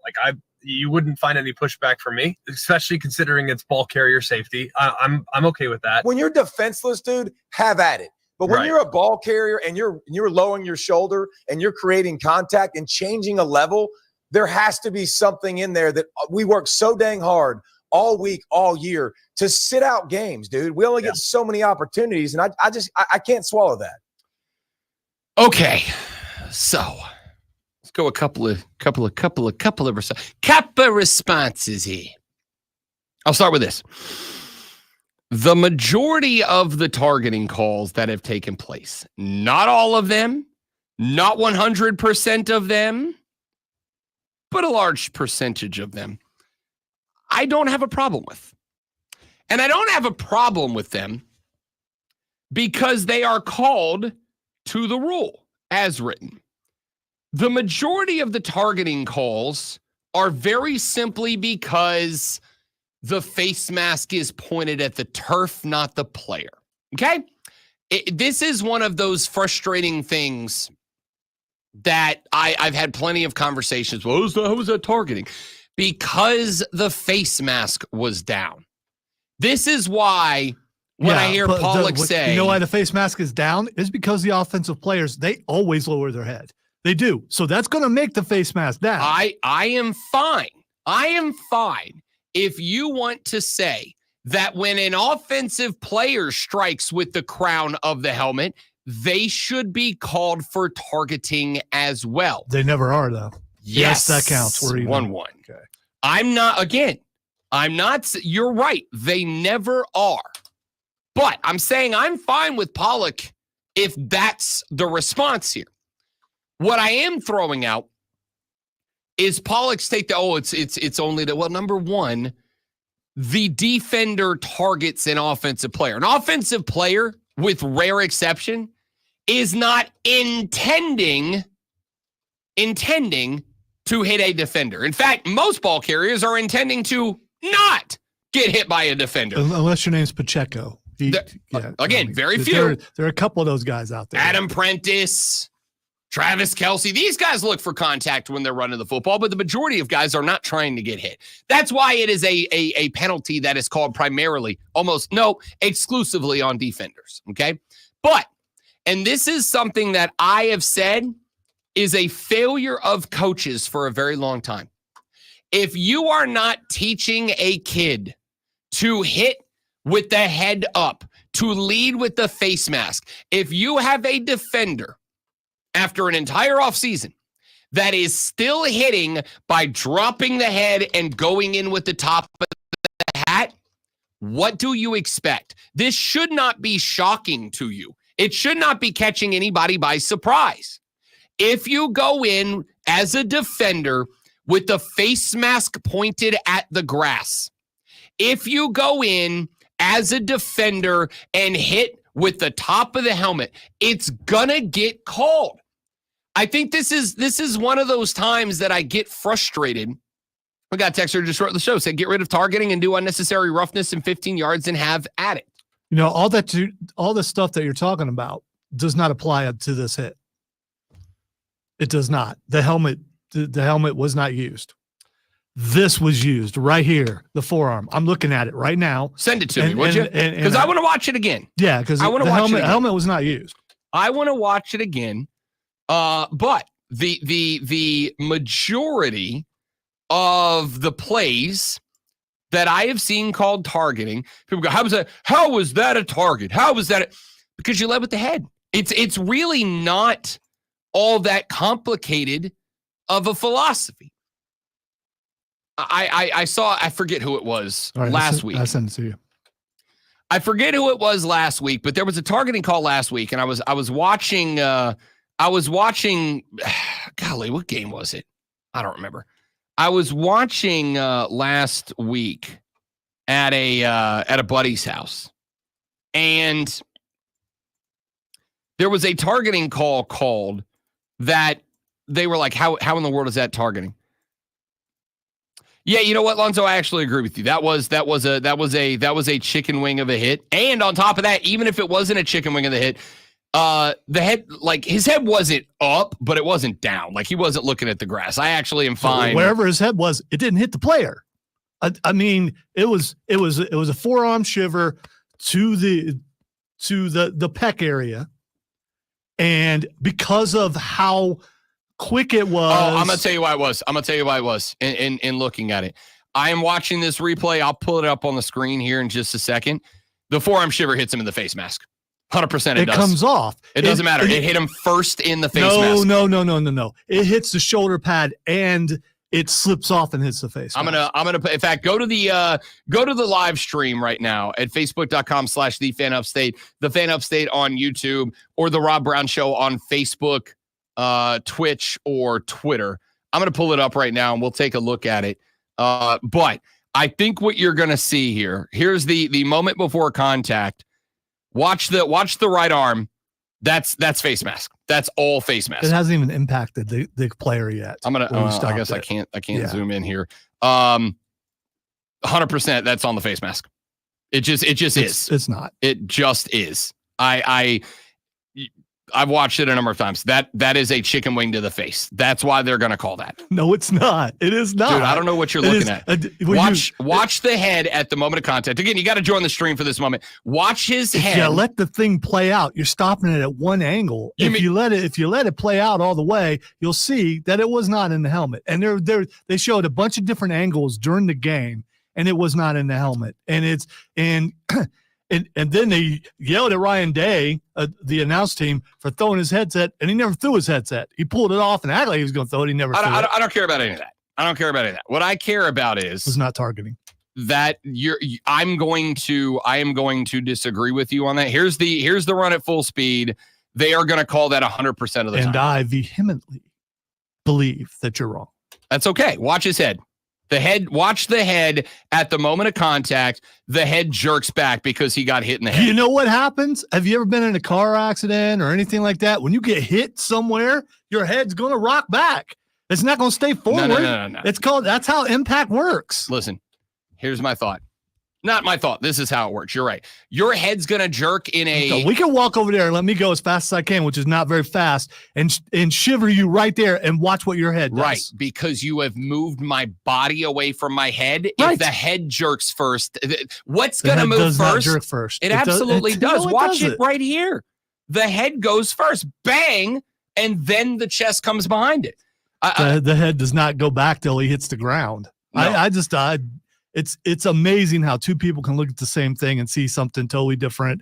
I'm completely right on this, and you're beyond wrong. Whatever the next thing of wrong is, you are. No, I'm not. So with whatever way you want to look at it, they're going to call that a targeting. All right, they just are. That's just how that call is going to get made 100 out of 100 times. But all that being said, the first thing I would say is first off, this wouldn't happen if replay was part of the game. I'm not being mean when I say this.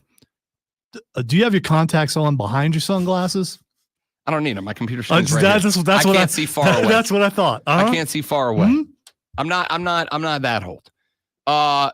Now, what I will say in this moment for Pollock and everybody else is this. I don't have an issue with like 90 to 95% of targeting calls because it's the same mistake that gets made over and over and over. If you lead with the head up and you contact the helmet, it's getting called. That's not a question mark. That's a statement. If you want to make offensive targeting a thing where if an offensive ball carrier lowers the level of contact and drops the head, I'm good with that too. But see, the thing is, even if the offensive player lowers down, drops the head, lowers down, lowers the level of contact, but comes in face mask up, and the defender does not, that's still defensive targeting. If you lead with the face mask, it won't be a targeting. It's really the discussion. All right, we got to talk some World Series and more when we come back on the Rob Brown Show on the Fan Upstate. New life. All right, guys, one more live and we're back. Stay right there for me, please, and thank you.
Country roads take me home to the place. If you're 50 or 60 years old and in reasonably good health, a $1 million policy should only cost about $100 to $200 per month. Big Lou may have a solution for your previous policies as well. You may even save enough money to lighten the load on your new $1 million policy. Remember, call Big Lou. He's like you, except he's only on number 2. Call Term Provider at 800-700-6898. That's 800-700-6898. For $1 million in term life insurance that you can live with. Call Big Lou at 800-700-6898. 800-700-6898. Social Latitude Playground and Pub. Just saw Seth Rollins tweet, "I hate football, my God." He was at the Chicago game. Yeah, he was losing his mind too. It was, and I couldn't tell if it was like he was genuinely blown away by the catch, or if he was like temper tantruming as a Bears fan. It's like music to your ears, or more like music to your nose. That freshness is irresistible. Let's get a Downy Unstoppable bottle shake. And now a sniff solo. Nice. With Downy Unstoppable, you just toss, watch, wow, from all day freshness. From the Ingles Market Studio.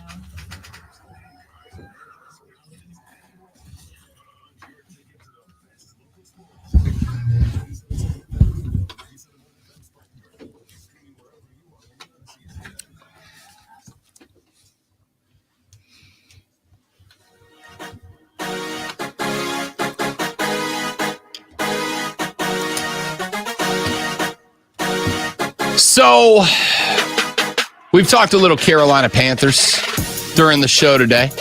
We'll stick with it for just a minute. Stumbled across this clip from Todd McShay, NFL analyst, has been with ESPN and a number of other organizations. McShay was talking about the fact that Shedeur Sanders is likely to head to the NFL draft this year. And despite a victory for the Cleveland Browns yesterday, McShay believes, as many of us do, that there are 2 possible teams to be at the number 1 overall selection when draft day rolls around next year. And McShay says he believes that Shedeur Sanders will not end up being selected by either of those 2 teams. You think for a second that Prime is going to allow his son to go to Cleveland or to Carolina? I think it is a legitimate conversation. Yeah, you can't ignore it. I just don't know how. I honestly if the have thought Mannings about can this. do it, and like Elway, and like it will be done. I'm convinced of it. It will be done. And so I think you take for Shedeur, you take Cleveland out. Honest to God, I think Carolina would want to take Shedeur. I don't think it will be allowed. I tell you this thing: if I had any power, and Tate McShay, my son, was as talented as Shedeur, and unfortunately for my son, he's coming from my gene pool, so that's just not in the cards, bud. But But if there's one place I would not want him to go, simply because of ownership, not of the individuals there, not the coaching staff, not the personnel department, simply because of ownership and what has gone on there with every other quarterback that's gone into that abyss, that's the last place I would want him to go. You know what what I got to think the worst part about being a Panther fan is right now? And again, I am not a Panther fan, but as I've told you many times, I have a rooting interest in this team not stinking, because if this team would not stink, I would make more money. Okay? If this team was good, there'd be remotes, and there'd be more folks that want to advertise around the Carolina Panthers. And as Odyssey is the home of Carolina Panther football here in the upstate, if this team was good, I would be in a much better position. So I want them to be good, if for the most selfish reason of all, because I like money quite a bit. However, you are in a point right now where the Carolina Panthers are like constantly utilized as the illustration of bad things in the league. Played a clip. I don't even remember what it was at this point because there's been so many of them. But I played a clip either Thursday or Friday of last week where, God, who was it? It was kind of a similar situation where somebody was talking about like an issue that is a league-wide issue, and then they utilize the Panthers as the illustration of what's wrong, of the situation itself. And it's not unusual anymore. It's just like that's just the thing now. If there's a bad thing that has to be discussed about, you must utilize the Panthers as the illustration of the thing being bad. So basically, McShay says, ain't no way Prime's letting Shedeur go to Carolina. And I would like to say that, yeah, that's not how the draft works, right? It's not how the draft works. But it is how it works for some people. That's exactly how it works. For John Elway, for the Mannings, yep. for a select few, but still, we've seen it happen. Yep. Now, I do think that you kind of have to be like football royalty to pull this off, right? Like you got to be football royalty to pull this off. You can only do it if you're the number one overall pick, it feels like, or if you are, kin to an all-timer, to a Hall of Famer. Like that's it. That's the only way that you can get this pulled off. I'd say Prime meets the qualifications, right? I think it meets the qualifications. I think if this is going to happen, Deion Sanders is absolutely the guy that has the weight to say, yeah, no, my kid's not playing for you. I don't like it. So that we're clear. I don't like it. But this is how bad your team is. Despite the fact that I don't like it, that I think if you are drafted by a team, you should be obligated to play for that team, or at least that team should be able to. I think the rules should be very simple. If you get drafted by a team, you are a member of that team for 4 years. No ifs, ands, or buts. That's just the way the league works. And I think you collectively bargain that into existence. The only people who would hate that rule are rookies, and they don't have a vote in this because, they're not in the league yet. I think you find a way to collectively bargain that if your rights are drafted by a team, you're on that team for 4 years. After 4 years, you can get the hell up out of there ASAP if you want to. And if you decide, yeah, I'm not playing for that team, cool. You sit on the couch for 4 hours, for 4 seasons. You sit on the couch and don't get better for 4 years, and then you can come back in year 5 and play anybody, play anywhere for anybody that wants to take the risk. But I think it is telling when Todd McShay, a voice in the NFL media sphere, says, yeah, I wouldn't let my kid play there. But there is another side to this argument. And we've talked about this, and I've brought it up a number of times. You heard David Tepper at the press conference in which Dave Canales and Dan Morgan were introduced as the head coach and the general manager, respectively. David Tepper was asked by Sheena Quick, hey, Dave, can you? And, can you tell us? Can you talk to us? How do you feel? How do you this? How do you that? Whatever. And Tepper said in that moment, I'm going to take a step backwards here.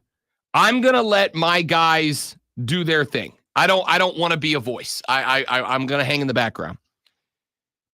Things are going very poorly for the Carolina Panthers right now because not only are they not winning football games, they are one of the most banged up teams in the league right now. They have injuries that have hampered the season everywhere on the football field. And with a couple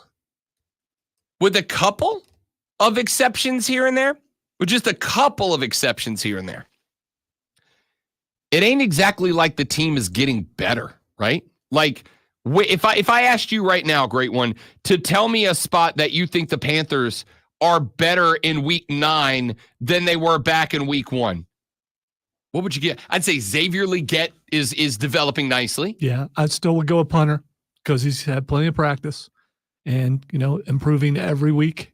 The more his leg getting strong. Old Johnny Hecker, friend of the show. Really, like that's. I'm not joking, by the way. He's getting a lot. It's getting a lot of playing time. Yeah, right now. I don't know that I can. I don't know that I can give you more than 2 or 3. I think Legette's getting better. I think there are an individual player here and there that's improving a little bit, but it ain't like the team's getting better.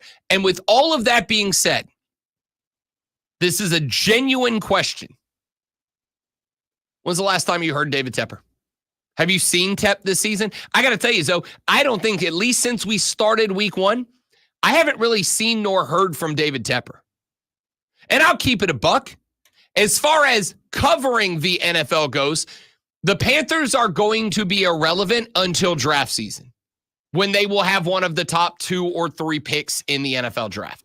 You're irrelevant right now to the NFL as a whole.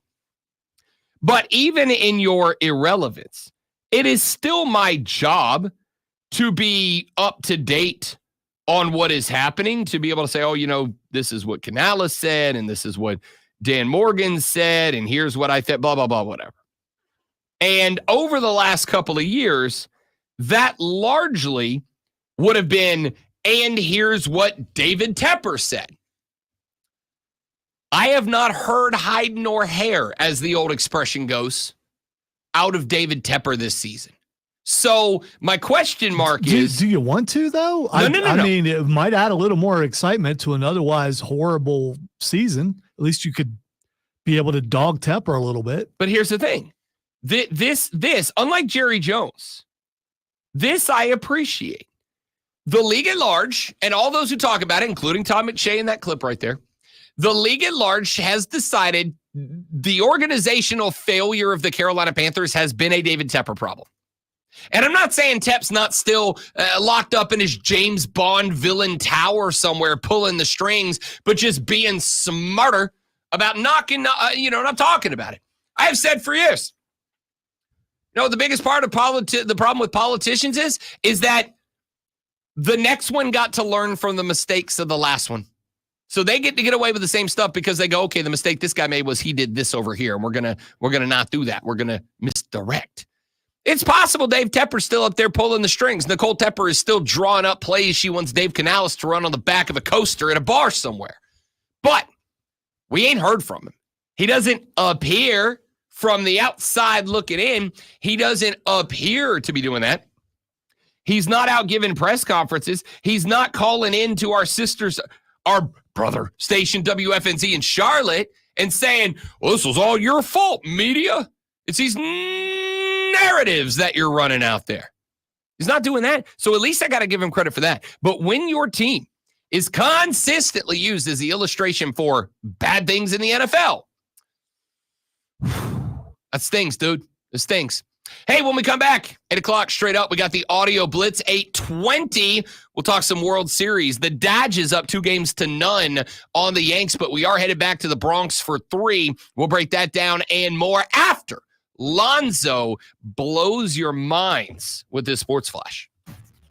I don't know why Rob always talks about the thing that I'm going to talk about right before I talk about the New York Yankees will try to start a rally this evening at home in Game 3 of the World Series after falling in a 2-0 series hole to the LA Dodgers. First pitch of the contest is at 8:08 with Dodgers superstar Shohei Ohtani expected to play despite a shoulder injury sustained while still in the base in Game 2. The newest AP poll has dropped with the Oregon Ducks holding on to the number 1 position, followed by Georgia at number 2. Penn State stays at 3. Ohio State stays at 4. And Miami moves into the top 5 for the first time this year. Texas, Tennessee, Notre Dame, BYU, and Texas A&M round out the top 10. Hey, tune in this Saturday at noon as the Furman Paladins take on the VMI Keydets. It's Furman versus VMI right here on your home for Paladins football. The Fan, Upstate. Keydets.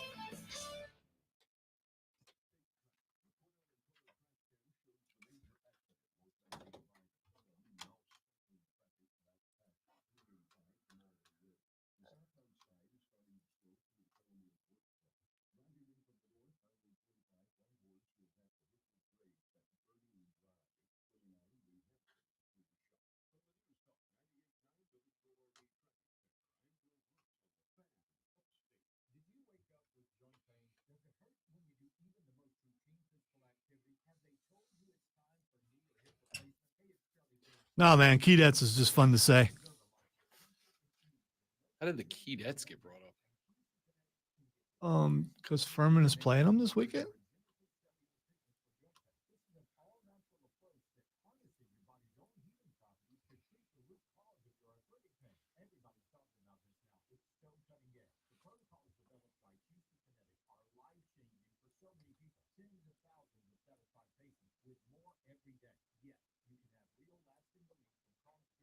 If it was a church, I said Keydets. The Keydets. Thank you, Wesley. I've been practicing like the Carolina Panthers punter.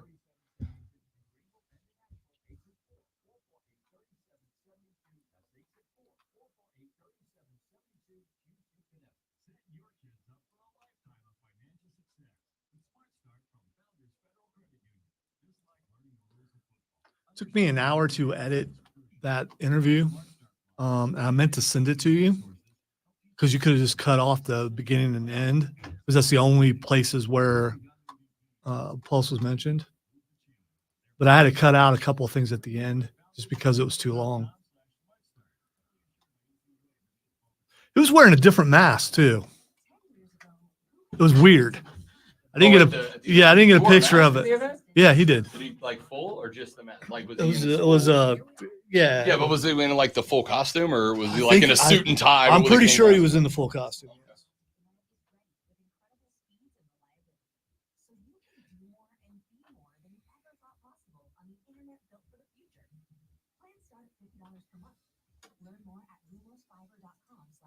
And Odie said, Eric Roberts is looks really old because he is. He's like in his 60s, dude. It is. I mean, I think a lot of times you picture what someone looked like, a decade ago and think they're going to look like that if you haven't seen them in a movie or anything in a while. Like, he looks like someone's grandpa. It's like probably because he probably is someone's grandpa.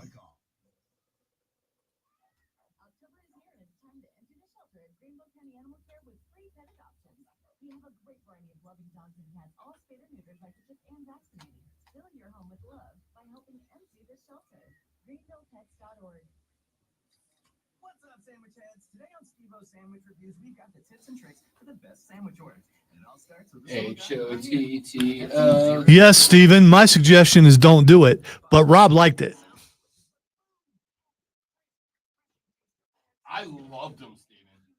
I thought it was delicious. He's just talking about the Coke. He's not talking about the Oreo. No, the Coke was gross, actually. Oh, okay. I knew you loved. The Coke was gross. The cookies were freaking delightful. I ate Lonzo's whole pack of Oreo cookies. I didn't like either one. Oh, the Coke was gross. The Coke, I can see the direction it was going in, and there was a ton of potential there, but I feel like they just missed. The cookies I thought were spectacular.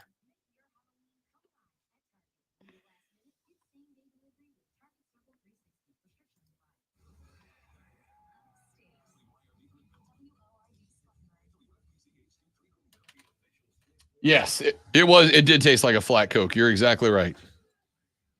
New Life, first break. 10-4.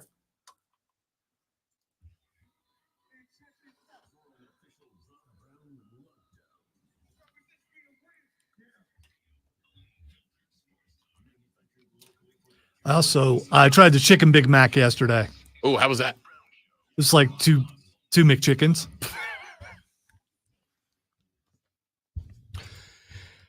And off we go into hour number 3 of the Rob Brown Show right here on the Fan Upstate. Welcome back, ladies and gentlemen. Rob, the great one, Lonzo, and you be a part of the show. The Renewal by Anderson of the Carolinas fan phone is open for you at 844-FANFONE. That's 844-326-3663. You may shoot us a text on the text line at 71307. 71307. Start your text with FAN, F-A-N, FAN, F-A-N, and we'll read them on the air. You can also tweet me at The Rob Brown Show. You can tweet the great one, Lonzo, at Lonzo on Word. You can get it, everybody up in the building, at The Fan Upstate. 8 o'clock in the morning, we do the Audio Blitz, our favorite audio that we have collected over the past 24, 48, 36, 72 hours, however long it's been since we last spoketh with you. The Indianapolis Colts were a team that a lot of people had selected to make it to the playoffs out of the AFC South this year. And thought with young quarterback Anthony Richardson that they might be able to outduel the Houston Texans in order to make it there. Well, yesterday they did have a bit of a dueling for a while there. It looked like the Indianapolis Colts might have a little something for C.J. Stroud and the Horned Ones. Well, they did. 23-20. Houston, 6-2. Leaders of the AFC South now. Anthony Richardson had a real not good day. Started the game 2 of 15. Now, remember, Anthony Richardson returning from an injury not terribly long ago. Little ring rust on him is what it looked like. Third quarter, in a shootout, Anthony Richardson checks out of the game. Everybody's like, yo, what? Huh? Where'd he go? Well, after the game, Anthony Richardson was asked about that in the postgame presser, and here is the answer that he gave. Man, tired. I ain't gonna lie. That was a lot of running right there, what I did, and I don't think I was gonna be able to go that next play. So I just, just told saying I just needed a break right there. Well, that's not a good look at all. Richardson says, I was tired. I had done a lot of running, and I didn't think I was going to be able to play the next play. So I told Shane Steichen, the head coach, that I needed a little bit of a break. He flat out just checked out of the game. No, Lonzo, no. See, much like Anthony Richardson, you're getting paid $27 million a year to do this job. You don't get to take a break. You don't get to just check out. Give me a minute. I need a moment, okay? All right, fine. Lonzo needs a break. He'll be back.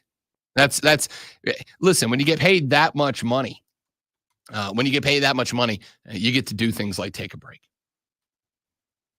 Bobby Hurley is the head coach of the Arizona State Sun Devil basketball program. A lot of the college basketball programs this year were having closed-door exhibitions against other programs. Arizona State did that. They took on the Duke Blue Devils in a behind closed doors exhibition, which Duke won by 60-ish points. Bobby Hurley sat down to the mic. They said, yo, coach, winning is one thing. Getting it handed to you like this is another. And here's what Bobby Hurley said about his team and the exhibition. But this happened, though. It's not like I didn't come out and play the guys that should have been on the floor. Like, I wasn't like experimenting tonight, and like this just happened to us. So we got our ass kicked, and it was with them, having, arguably their All-American and best player just playing like half the game too. Because so hats off to where they are and about where we are right now. Hats off to where they are, and to where we are. That's my favorite clip of the day. And there's some bangers in this one. That's my favorite clip of the day. Hats off to where they are, and to where we are. Well done. Well done, Bobby Hurley. You gotta feel real good about where you are when the only thing the head coach says is, spectacular. Just spectacular. All right. Let's get to another one. Wes, can you do the audio blitz without a Rob Gronkowski story? No. Wes Walker told one. He's one of the founding fathers of tight end U. For me, it's Rob Gronkowski, and there's a story. Every Friday practice, we used to have this thing called goal line 7-on-7. Gronk would go out and score 10 touchdowns in 10 plays every time. He'd go out one time, his second year in the league, and our practices are like really serious. Rob goes out, scores, dunks the ball, and then pulls out the easy button because of Staples and starts going. You see Randy Moss like in awe, and Bill didn't say anything because he was so productive and so dominant. How about Can I that? see it? Wow. What did you do? Can you reenact it? Touchdown. That was easy. So apparently, in practice for the Patriots, which were the most button-up, stiffy, suit and tie team in the history of the league, apparently Gronk scored a tutty in practice, pulled an easy button, the old easy button, the little red. So I think actually doesn't. I think the boss has got one on the desk. As a matter of fact, the easy button doesn't work. Neither did Gronk's apparently. Pulls the button out of the pants that he was hiding it in, I assume. Looks at the defense and goes, a touchdown. That was easy. Incredible. That I don't know why it is that this is the year of the Gronk, but I'm all in for it. I find it hilarious. All right. He's just a simple man having himself a wonderful year. I hate all you want. Guy's living his best life. That was a legitimate impersonation. That was not. It's pretty good. He does that high pitched laugh. It's so good. That would be the stoner laugh, Rob. I'm a big Michelle Beadle fan. Have been for many years. Now she is the co-host of Beadle and Decker alongside my dear friend and co-host on Saturdays, Cody Decker.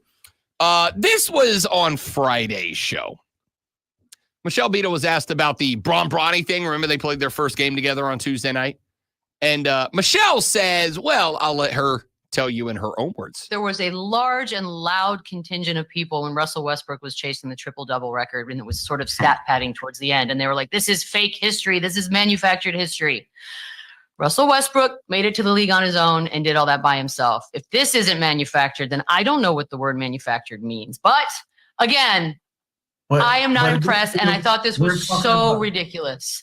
So Michelle says the Bronny story was manufactured and so ridiculous. And I do want to say, and I had this conversation with Cody Decker on Saturday on our show, so why not bring it again? It's not like it's a dated story or anything. Is it manufactured? Sure it is. All right, what does that mean? However, what does it mean manufactured? Manufactured in this case would be for the sake of creating a spectacle, for the sake of creating history, they did something that they would not otherwise do. They went out of their way. The argument from somebody like Michelle Beadle is they, in a regular world, would not have drafted Bronny James. But also, remember, it's not just that, because you and I have had that conversation before. He was a fringe draft pick. They drafted him on the fringe. It makes sense. However, the other side of the equation that she threw in there, and I couldn't fit it in the clip because she went on for a minute about it, was the fact that Rich Paul, LeBron James's agent, was calling other teams saying, do not draft this kid. If you draft this guy, you will not draft anymore. You will not have any more Clutch Sports, which is the name of his agency.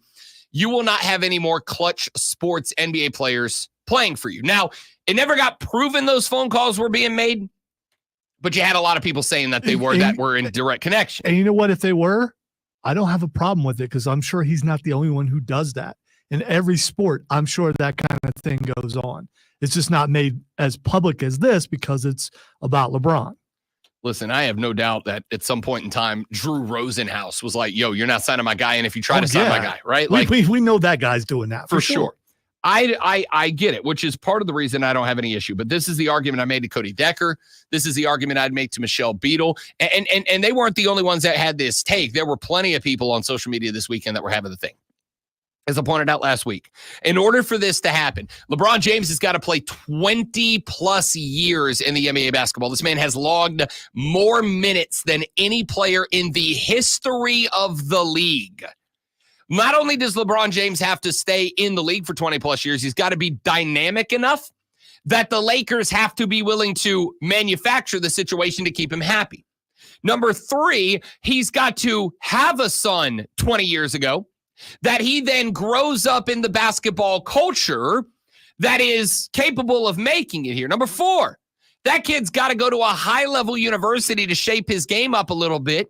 Number 5, and sorry to be morbid, he has to not die from what was effectively a heart attack that could have killed him. Number 6, he's got to be a fringe NBA player. Number 7, he's got to be good enough that the Lakers can draft him and justify it. And number 8, good enough that they can put him on the active roster and justify it. Now, I don't think Bronny's spending the whole year on the roster. I think Bronny's getting sent down to G League at some point. But is it manufactured? Yes. Fine. It was manufactured. You're right. The Lakers took a guy that if it wasn't LeBron's kid, they wouldn't have drafted. Even if that is true, let's say it is for the sake of the discussion. All those other things still had to happen too. LeBron had to be not just a 20-plus year vet, but a 20-plus year vet who was good enough that he could make the Lakers manufacture this and justify. Because if he's not LeBron, if he's Al Horford, right? Let's say this is Al Horford and Al Horford Jr. You think Al Horford's got the sway with the Boston Celtics to go, if you don't draft my kid, I'm out? No, they'd be like, all right, dog. Like, thanks for the memories. Thanks for the memories. They'd Fall Out Boy. Thanks for the memories. Bye-bye. Don't let the door hit you where the good Lord split you. Bye-bye. Right? LeBron's got to be able to be good enough to still have that sway that the Lakers go, yeah, we don't really want to make this pick, but we do want to keep LeBron James happy. And they did that. Even if all that is true, it's still pretty ridiculous. It's still pretty ridiculous. You know what else is ridiculous? Jaden Daniels. The walk-off Hail Mary. Ladies and gentlemen, I present to you the reason that Rob Brown re-downloaded Duolingo. Aguanta Daniels, no tiene con quién. Ahora sí Daniels a lanzar a lo profundo del terreno de juego. Ahí está la recepción, touchdown, touchdown de Washington, touchdown, está adentro.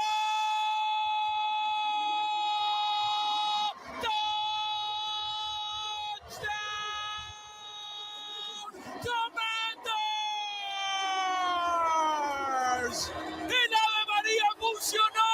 Apareció el 85. Tras un rebote, Noah Brown se convierte en el héroe de todo Washington DC. It's worth waiting for the end.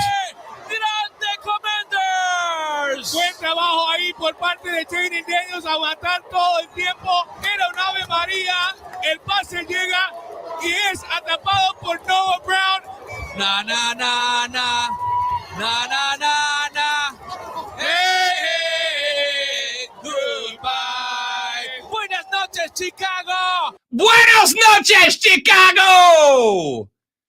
I want you to know I took a number of things away. Number 1, there is no point from this point forward when a Hail Mary gets launched that I'm not going to go, Ave Maria!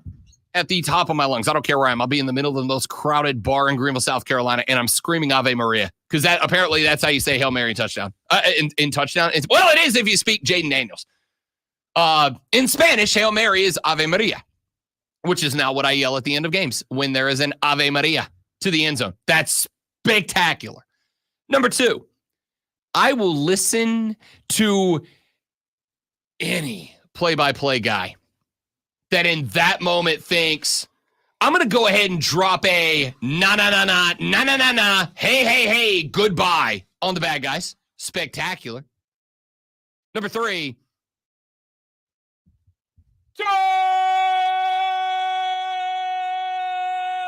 Touchdown, Commanders. That's not electrified. That didn't get you jazzed. That didn't get you juiced. That didn't get the blood pumping a little bit, because it did for me. Number 4. Buenos noches, Chicago. I don't know what to tell you. That was amazing. That was just absolutely freaking spectacular. You know what's not spectacular? Listen to this. Me just stringing these clips together. I am a professional. The Jets lost to the Patriots. They're bad at football, right? Mike Francesca? Bill Parcells used to say to me, my kicker doesn't kick 80% of his field goals. He's somebody else's kicker. Zuerlein has to be somebody else's kicker or nobody's kicker. Get rid of him. How many games can he lose in 1 year? Extra points, field goals. I mean, how many can they? And then how can they not get a play in on the whole time they're coming down the field? You know, if you score, you need a 2-point play. You're going to be up 5. And you get a delay of game. How is that possible? What are you guys doing on the sideline?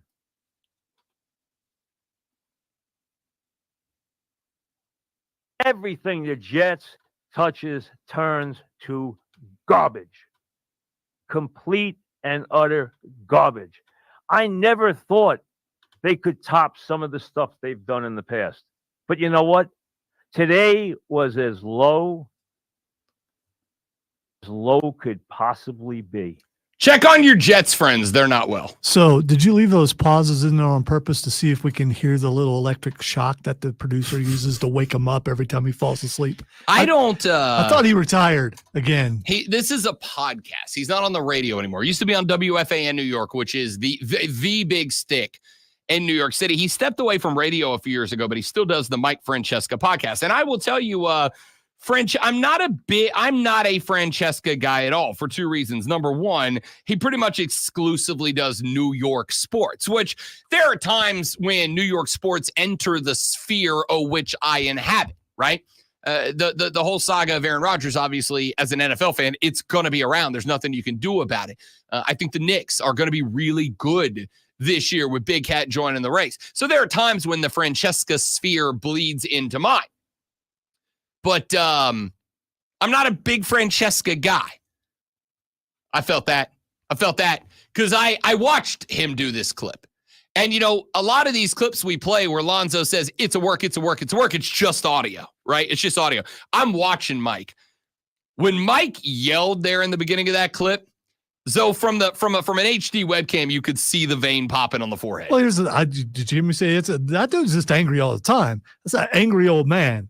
That's exactly what that is. A little bit. You're not wrong. Yeah, and he's been an angry old man for like 30 years. Yeah, well, Aaron Rodgers has made him angrier. All right, last one we're going to play for you.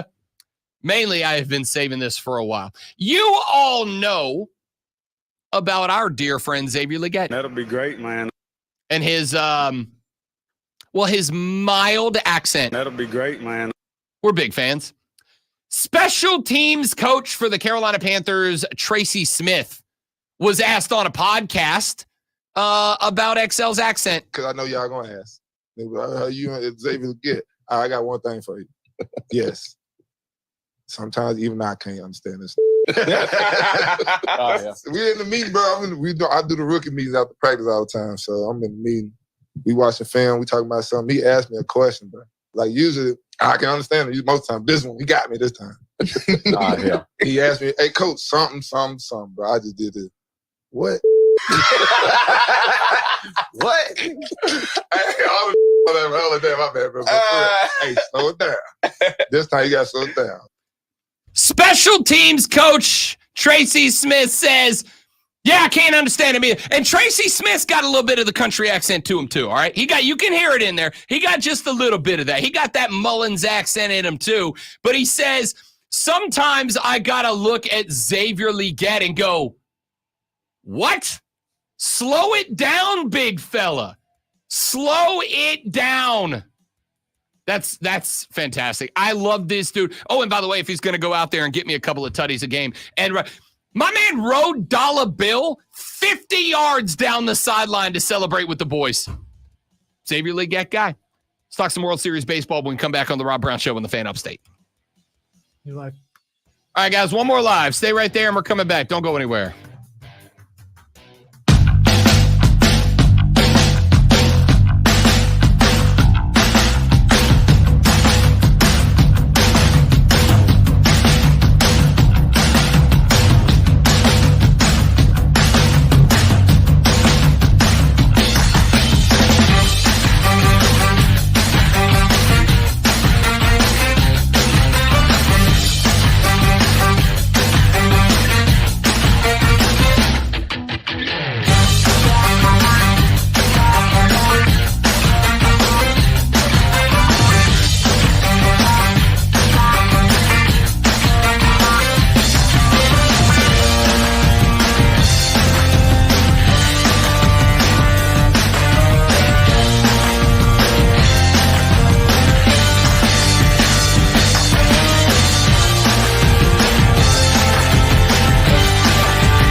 WORD Weather Center. Here's the Carolinas' most trusted forecast on the Fan Upstate. Mainly cloudy today, high 66 tonight. We'll see gradual clearing and cool to low near 52. Lots of sunshine on Tuesday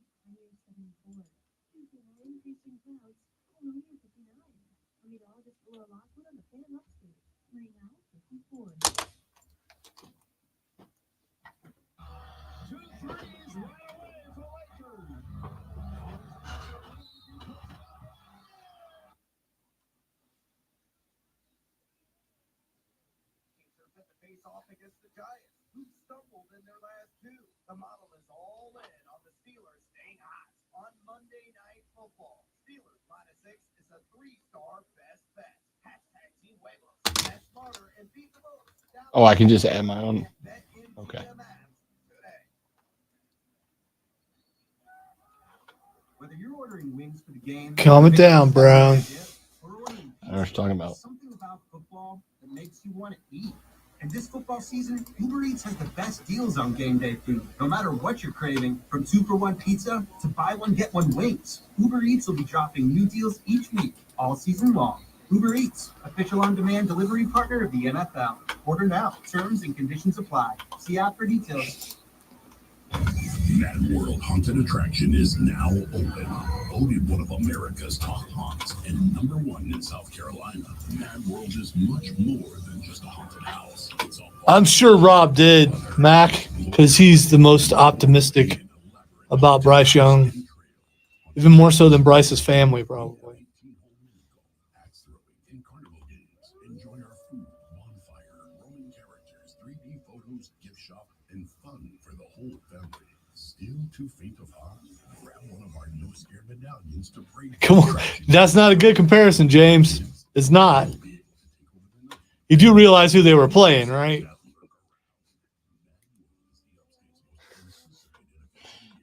The legend of Bo Nix grows.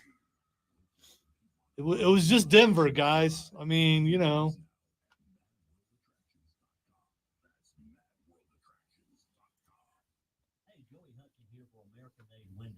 We've all been reminded lately that family and home are most important. So when it comes to things like window replacement, use a trusted source like locally owned American-made windows. Don and Pam Brockland live and work here, so you can feel confident that they'll do what they say, when they say, as affordably as possible. Visit amwupstate.com or call 864. So this time next week, it'll be 9:27, right? Does it flip this weekend? Or will it be 7:27? Yes, it flips this weekend.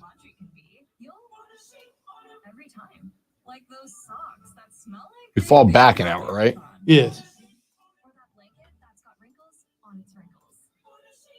Maybe even your chatty coworker who keeps distracting you. Okay, bounce dryer sheets can't. So it'll be 7:27. Yeah, no. Right. Your coworkers might annoy you, but we promise we won't. Download the free Odyssey app and you can listen to us at work while you It's the only way you really get an extra. Well, no. You lose an hour, don't you? I don't know. and with Chapters, easily jump to the topics that you care about most, like the latest updates from your team. Your sports talk, your way. The Odyssey app. Download it today. Today, expect a high of 66 with mostly cloudy skies. I'm not sleeping well, so it's not going to matter.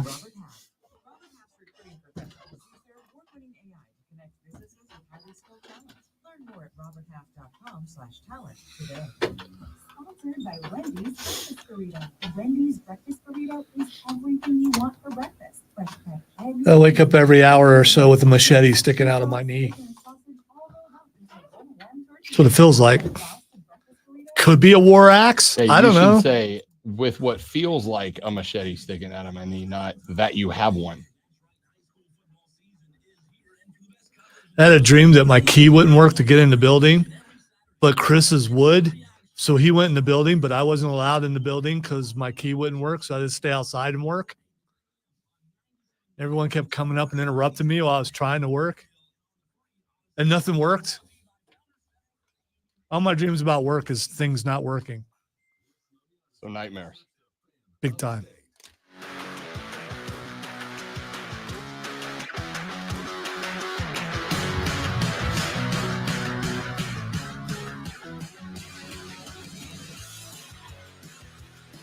The Dodgers up 2-0.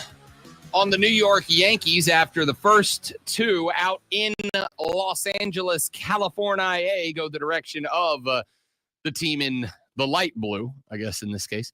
All right. Couple things. So, quick question before you get to this. So what are you watching tonight? If you're a baseball fan and a football World fan? Series. World Series. And I'll tell you why.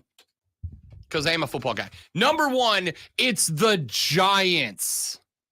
Do you feel? Sorry, Chris Lewis. You know I love you like a brother. Do you think for a second that if you miss the Giants, you're missing anything at all? Because I don't. Who are the Giants playing? The Steelers of Pittsburgh.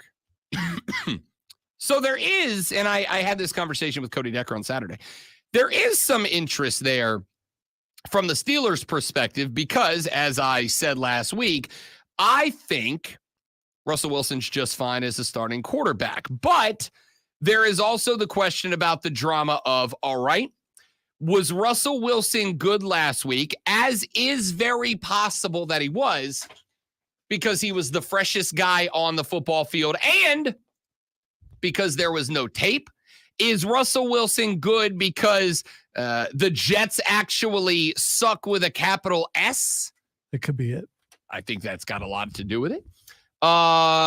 There's any number of possible reasons. Giants a step down or a step up from the Jets? Yeah. I think they're just a step away. Okay. Right? They're like So right they're there. Jets adjacent. They're Jets. That's fine. They're Jets adjacent. Yes, I'm good with that. Now, remember the Giants last week pulled Danny Dimes out of the game, and then immediately in the postgame we're like, no, he's still our guy. We just wanted to see if we could spark the offense. Okay. Sure. I guess we'll see. What I would say is this. I think that the interesting story here is, number one, is Russell Wilson good? Was Russell Wilson the freshest player, and so he was just able to outrun everybody, and now that there's a little wear on the 2024 tires, he'll look a little different? Was Russell Wilson good because the Jets stink, and does he keep that job? But there's a second conversation that I think has to be had here. Great one. And that second conversation is the trade deadline is just around the corner. The NFL's trade deadline is November 5th. That is next Tuesday. Okay. And NFL teams will have to elect who they want to move on from. See what I did there? Because it's election day. I think it's also the day that the CFP happens. So there's a lot of things happening on the 5th. Next Wednesday's show is going to be lit with a capital L. Here's why I bring that up. Because the Pittsburgh Steelers have two quarterbacks on the roster, one of whom was carrying a winning record into a week ago. And then he was benched for another one who came out and won a game. If Russell Wilson wins this game tonight, and I'm banking that he will, if Russell Wilson wins this game this evening, Russell Wilson's 2-0. If Russell Wilson goes 2-0 and he performs like he actually plays well in this game this evening, Russell Wilson becomes a tradable commodity. If Russell Wilson's a tradable commodity, but he's 2-0 and he performs well in back-to-back games, and the Pittsburgh Steelers get a phone call from someone saying, hey, we feel like we're a quarterback away, right? We feel like we just need a guy. We feel like we are a QB away from being good. We, Pittsburgh, would like to send you a whatever, third-round draft pick and a player to make something happen here. If you're the Steelers, which one of those guys are you sending away? Now, the answer to me is obvious. Russell Wilson. I'm sending away the nearly 40-year-old guy, even if he's 2-0 and is balling out. And I'm keeping keeping Justin Fields. And I'm keeping Justin Fields because Russell Wilson may very well be the present, but Justin Fields is the future. And while I do subscribe to the philosophy that you live in the present if you're good. The reality is the Steelers aren't Super Bowl good today. They could be. They could be soon, but they're not Super Bowl good today. If this was a Super Bowl good today team, then I'd go, hey, you know what? I'm just keeping both of them. I'm not making a trade, right? Even if that trade could get me the finishing piece, I'll keep them both. I'll let Russell Wilson run me to a Super Bowl this year and Justin Fields do it next year. But they're not Super Bowl ready yet. So I would be willing, if he comes out tonight and he wins the game, I'd be willing to ship Russell Wilson out of town for a couple of good picks or players and keep Justin Fields for the future. That's why this game has an interesting dynamic to it this evening. Back after this on the Rob Brown Show on the Fan Upstate.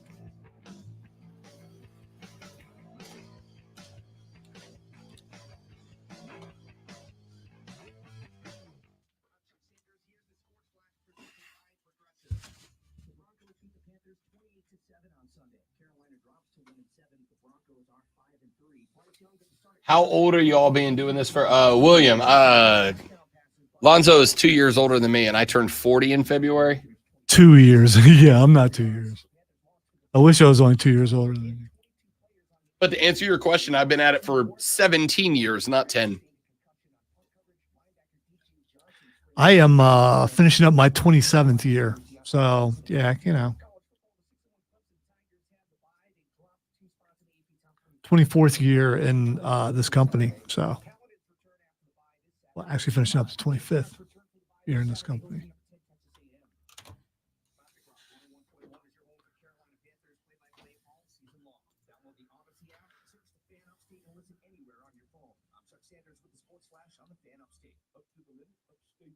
The Cordell and Cordell crash cam shows both north and southbound 85 and slow crawl.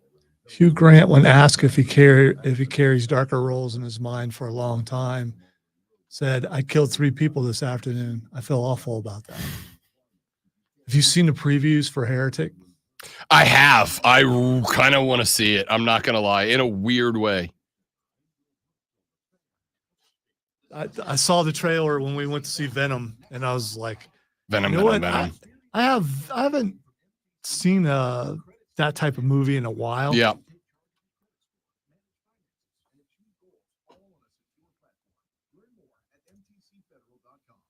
I just figure there's a twist at the end. They're elevated to the next level of Mormon. That's what I think is going to happen. But Uh-oh.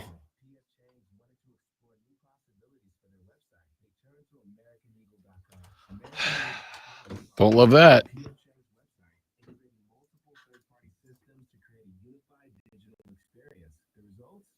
Page speed and performance, personalized content based on users' location, intuitive online ordering, an increase in organic search visibility, and a 40% increase in new users for scratch-made Asian cuisine. Visit your local P.F. Chang's or go to pfchangs.com for website design, development, digital marketing, and hosting that produce efficiency, revenue, and results. Visit AmericanEagle.com. P.F. Chang's at AmericanEagle.com. Another example of the I'm Chuck Sanders. Here's the Sports Flash presented by Progressive. The Broncos beat the Panthers 28-7 on Sunday. Carolina. Apparently that's wrong. I don't remember what the score was. 28-14. Let's see if he says it on every one. I'm Chuck Sanders. Here's the Sports Flash presented by Progressive. NASCAR Cup Series playoffs. Tyler Reddick over to Brian Blaney of Bell 4th and Chase Elliott 5th. Monday Night Football, the Steelers play host to back Justin Fields to the injury report. Pittsburgh's 1-2 in a row. The 5-3 rate is tonight. The Dodgers 7. The Dodgers took game 1 in the best of 7. The Dodgers and on Saturday.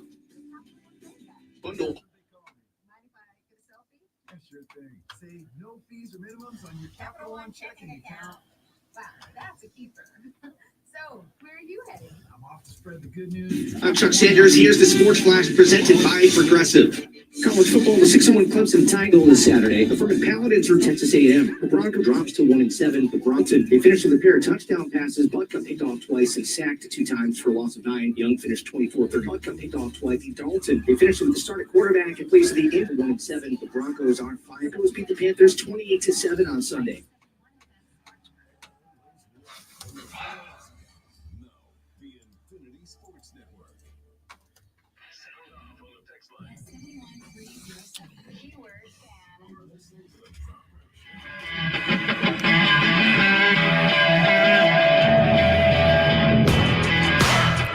Dodgers up 2 games to none on the New York Yankees. Game number 3 of the World Series is this evening.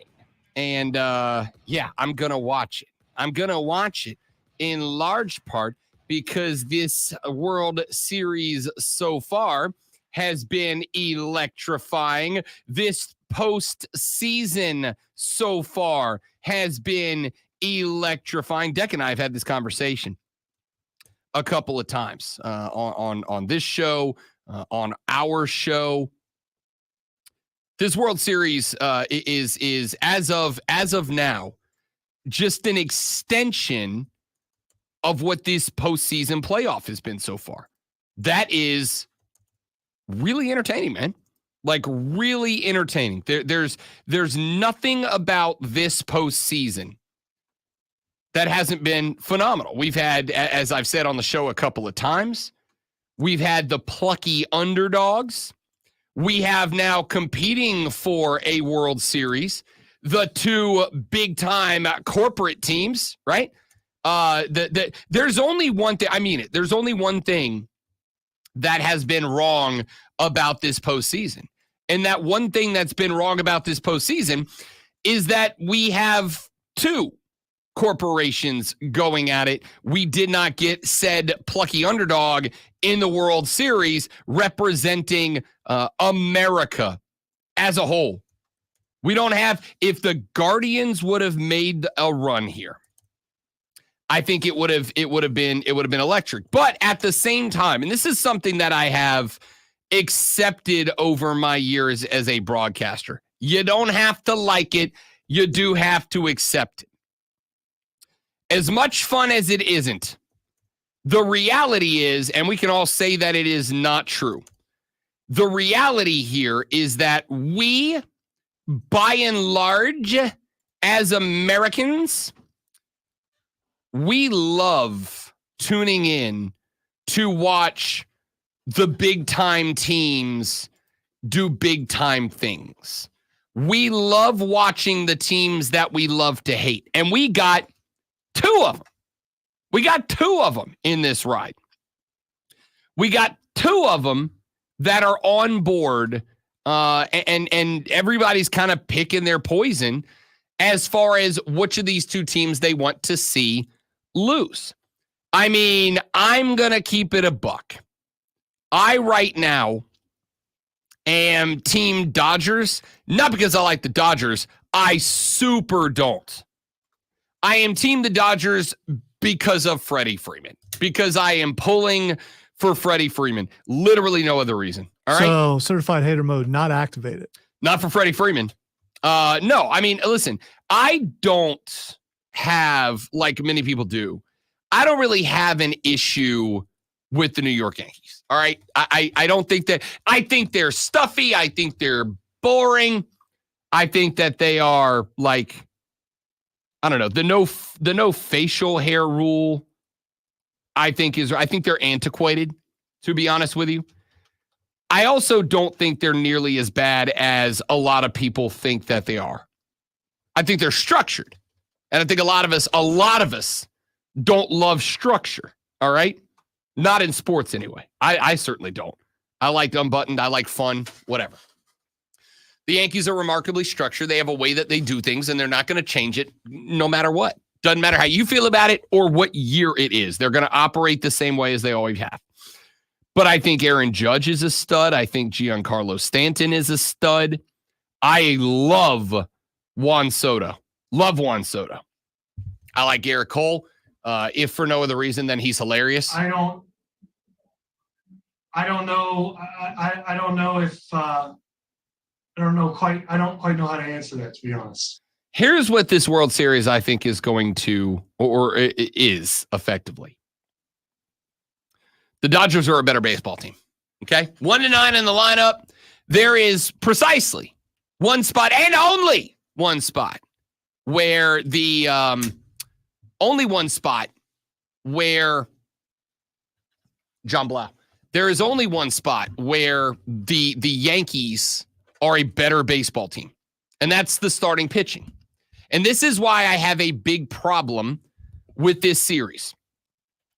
The big problem that I have in this series is that I think the Yankees don't have a path to victory unless Aaron Judge, Giancarlo Stanton, and Juan Soto do something miraculous, do something wizard.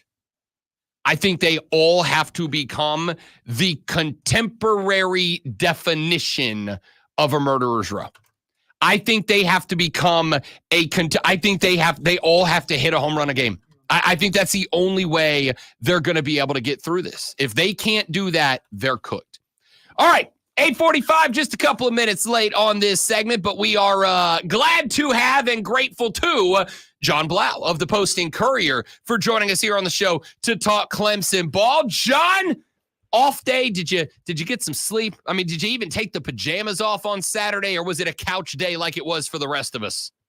It was a couch day. To be perfectly honest, I had a dental procedure on Friday, so I might sound a little lispy because I have a retainer in my mouth. But I took some downtime, but it wasn't exactly the most pleasant. I was going to say, that's a hell of a lot different than I sat on my couch drinking beer and eating popcorn. You know, I'm sorry to hear it, John, but I'm glad you came out the other end able to still, talk.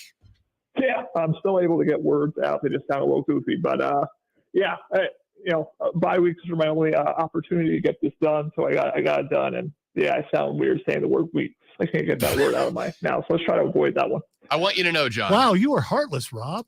I mean, you're having him on with this. Oh, man. Well, I didn't know. All right, I'd have given him the option to take a day. I will tell you this, John Blau. Right after COVID, Rob Brown had a case of Bell's palsy that flared up, which I've never had before. Never happened again since then. I could not say the word S or the letter S because half of my mouth wouldn't work. So whenever we would talk sports radio, it was the way. You're fine, is what I'm saying here, but it could be worse. Oh yeah, I'm not that insecure. I'm okay with it. We can labor on. All right, John Blau from the Post-Courier joins us every single Monday to talk Clemson sports. Of course, Clemson on the bye this week, and that gave them the extra week to get ready, get set up as the Louisville Cardinals are next up on the schedule. Start with this one, John Blau. How does Dabo handle off weeks? What is the structure around this football team for the off week for Dabo Swinney? Yeah, I mean, talks about playing against open in terms of, we're not playing against an opponent in particular on that Saturday, but we are, practicing against ourselves. We are playing or practicing to a standard to be competitive the next time we're on the football field. So I think it was a little bit of a gift that they had a couple games going into the bye week where they weren't perfect, where they, obviously defensively, a lot of the reserves giving up a lot of points at the end of games, some undisciplined moments, some penalties against Virginia. I think that actually helped because they could go back into practice and really try to hone in on those things and work on themselves because they know, everybody's talking about how front-loaded the schedule was coming into the year. It actually looks like it's more back-loaded with, Louisville, a pretty good football team. They can score a lot of points. Virginia Tech, Pittsburgh, a couple of road trips that are not that easy. So I think they have a pretty good focus on themselves, knowing they have to kind of really improve to be able to finish off this ACC slate and try to get a spot in the playoff. Yeah, it's interesting because it did feel with NC State up there, with Georgia up there, with Florida State up there in the preseason, it did feel like it was going to be front-loaded. But now, and you brought it up, you've got Louisville, but it's a trip to Virginia Tech. It is a trip to Pitt, who is a top 25 team. And then, of course, you wrap it up with South Carolina. And we'll find out if what's happening with Shane Beamer's Gamecocks is an illusion or if they haven't turned a corner. But that game may be a little bit more difficult than anticipated. Talk to me about the mentality of this team, making sure they stay dialed in. Sometimes teams can find a little something, start putting 40s, 50, 50s, 60 up on the scoreboard, and it might change the mentality of the team a little bit. How is this team staying centered and dialed in when all of the sudden the last 5 games look like they might be a little pop to them? Yeah, I mean, Dabo Swinney said it himself that, last year they started 4-4. They had to win 5 straight games, have the quote-unquote, you like to talk about November to remember, to kind of finish that out. This year they have all their goals still in front of them. Obviously, they had that loss to Georgia, which wasn't great, but they still have they're undefeated in ACC play. They put themselves in position, but now you have to finish. You have to have another November to remember to kind of, attain your ultimate goals. I mean, I think Barrett Carter, the linebacker, was talking to us a couple weeks ago and was asked for his goals for the season. He said, "Hey, I didn't come back to go to a bowl game. Like, interpret that as you wish." But they want to go back to the playoff. And so obviously you put yourself in position, but you have to win these games. If you look at the ACC realistically as an outsider, I don't know if 2 ACC teams are going to make it into the playoffs. So you have to win. You have to get into that ACC title game, and you have to win that. So there's obviously a ton of urgency. I think they know they have to take care of business, or their ultimate goals might not be attained. We were talking to John Blau from the Post and Courier. He covers the Clemson Tiger athletic department as the Tigers get set for a home game against Louisville coming up this weekend. If Louisville is a danger to Clemson, John Blau, what would you say they do well that Clemson needs to pay particular attention to? Tyler Shuck, the quarterback. Obviously, we saw against Boston College they got behind, but I mean they can make some plays in the passing game in a hurry. This is another 25-year-old quarterback. I mean, they played Hank Bachmeier early in the year from Wake Forest. It's another 25-year-old signal caller, a lot of experience. Obviously, a guy that can really play with a lot of poise and a lot of anticipation and smart and knows where to put the football. So obviously the secondary has been pretty good, the first team secondary, but I mean the second and third string secondary and at times even the first string just giving up some big passing plays. They have to be disciplined. They can't have any busts because this is a Louisville offense that can score points. I mean, they put up 45 against Miami. They came back against Boston College. This is a team that can score a lot. They tend to be slow out of the gate, but they can make a comeback. They can rally. So Clemson's defense is going to have to play off full 4 quarters, which they haven't really done a lot of this season. This team is scoring 42 points a game. That is good for 5th best in the country. And of course, you're always going to have the folks, John Blau, that are going to say, yeah, well, when you got Stanford and Florida State and Wake Forest on there, you should. But there's a lot of teams that have that schedule that are not putting up 42 points a game to date so far, especially with that big win over Wake Forest, putting 49 up on the board, et cetera. What would you say? And let's keep the optimism as high as you want here. What would you say would be the thing offensively for a team putting up 42 a game that you would want to see them dial in on, knowing that on the road at Virginia Tech, it's going to get loud, it's going to be raucous, you've got to be constant. What's the one thing you would think this offense needs to be working on, or you hope that they did during the bye week?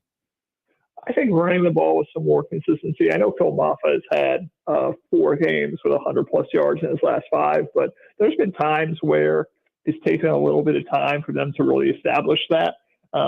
Obviously, you're hoping that Tyler Brown and Bryant Westbrook Jr. are available as well, so that kind of adds the explosiveness of your passing game. But, I mean, I think that the surest way to beat any team is to establish the ground game, to be able to take pressure off your quarterback, to kind of really wear down the opponent and take the crowd out of the game. I mean, if you run the ball on them and constantly picking up 4, 5, 6 yards, that can be demoralizing for an opposing team. So you bring that on the road and you kind of stay on schedule and you're consistently stringing drives together. It's going to be hard for opposing defenses, no matter where you're playing, to beat you. So I would think the run game is an area where they could improve a little bit. They can be a little more dominant. Obviously, they're still averaging about 200 yards per game in that phase, but there's just a little bit of an extra, that they could bring to that, I think, really take this offense to another gear. John, last one. Do we have an update on the wide receiver core health? I mean, I know we're missing a couple of guys last week, but haven't really gotten, at least I've been able to tell, much in the way of updates as to availability of guys like Wesco. Do we have any? We haven't talked to Dabo Sweeney yet this week. I mean, we'll talk to him tomorrow. But at the same time, he sounded pretty optimistic about both of them. Tyler Brown had a tightrope surgery, and so he related that to Tyler Davis, a defensive tackle they had a couple of years ago, had the same procedure. It took him a couple of weeks to get that. So obviously he's had 2 or 3 weeks now. So there's a chance he could be back. And then Bryant Wesco, I think there was a chance that if it was he needed to play in that game, the last game they played, I think maybe he could have. They were just kind of being cautious with him. So I would expect him back as well. I'd be surprised if either of those guys doesn't play against Louisville. John Blau covers the Clemson Athletic Department for the Post and Courier. Kind enough to join us in this segment every single Monday. John, my man, go rest up. Take it easy, buddy. You got a long week ahead of you, I'm sure. Yeah, I'll be fine, but I appreciate it. Thanks, bro. I respect it. That's a man who slaps the play like a champion today sign and shows the hell up. John Blau from the Post and Courier. You can follow him on X at John_Blau, BLAU. You can also follow us into the next hour of radio after you follow along with Lonzo's Sports Flash.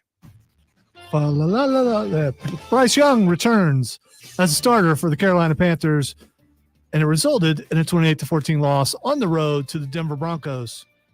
Things remain the same. Young finished the day 24-37 with 2 interceptions and 2 touchdowns to Xavier Legette and rookie Jalen Coker. The Carolina Panthers play the Saints at home on Sunday.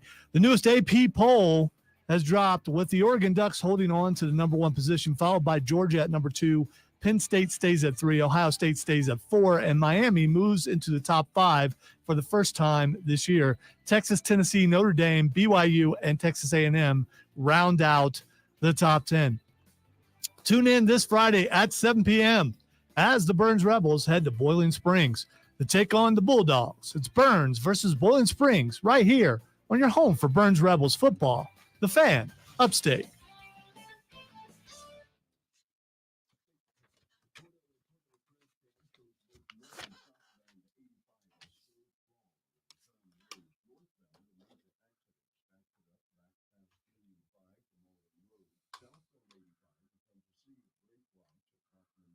See brake lights.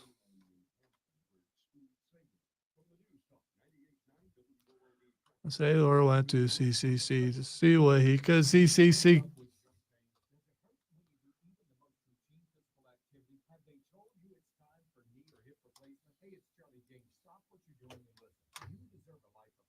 And Team Dodgers, not because I like the Dodgers. Stop.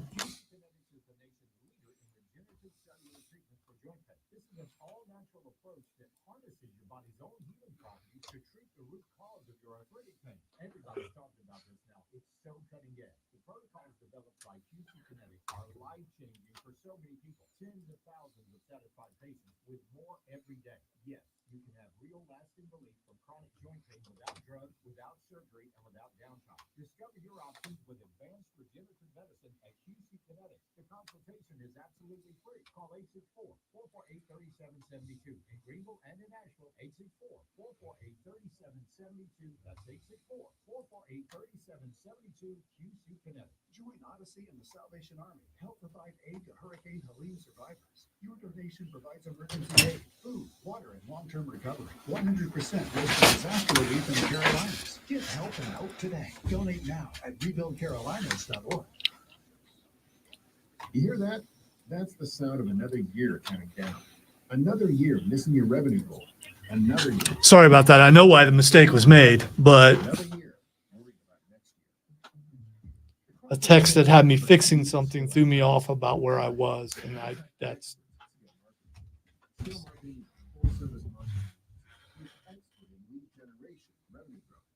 How expert? Our clients see an average of 20% growth in the first year alone, with sustained growth from there. It's all part of our. I'm willing to suspend myself for the entire next hour. No, you're good. My ability to do a show by myself does not indicate a desire to do so. Marketing. We can't stop the clock, but we can change the company's future. Can you argue with yourself, though? Oh, for sure. I'm sure there's like a touch on mild schizophrenia. So which voice usually wins? Is there a certain voice that's a little more down? No, that makes sense. That makes perfect sense. It's hard to believe the high school football season is almost over.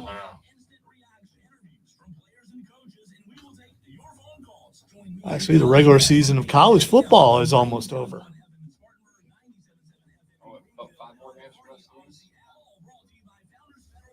Something like that. Thank you, Mac. I love positive affirmation. Salvation Army, first break. Are we talking about this or not? Look at the TV screen. I mean, come on. Yes, I was actually just coming to that. It's so bad. Just coming to that.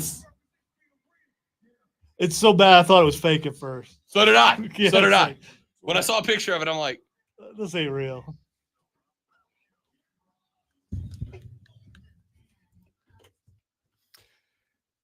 you know, I'm an appreciator of art. Okay. I'm really excited. Just a couple of months away, there is a big Vincent van Gogh exhibition that's coming to Greenville. I've already got tickets for it. Very excited. You take me to a big city, 100% going to an art museum if it is available. I am an appreciator of art. However, why were we lied to as children and told it was Vincent van Gogh?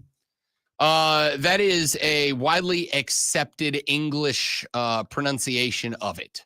In Dutch, it's Van Gogh. It's really Van Gogh. Yeah, the only But time you I gotta do the saw phlegm. it as Van Gogh was on a Doctor Who episode. I'm like, well, that's not right. Yeah, Van Gogh.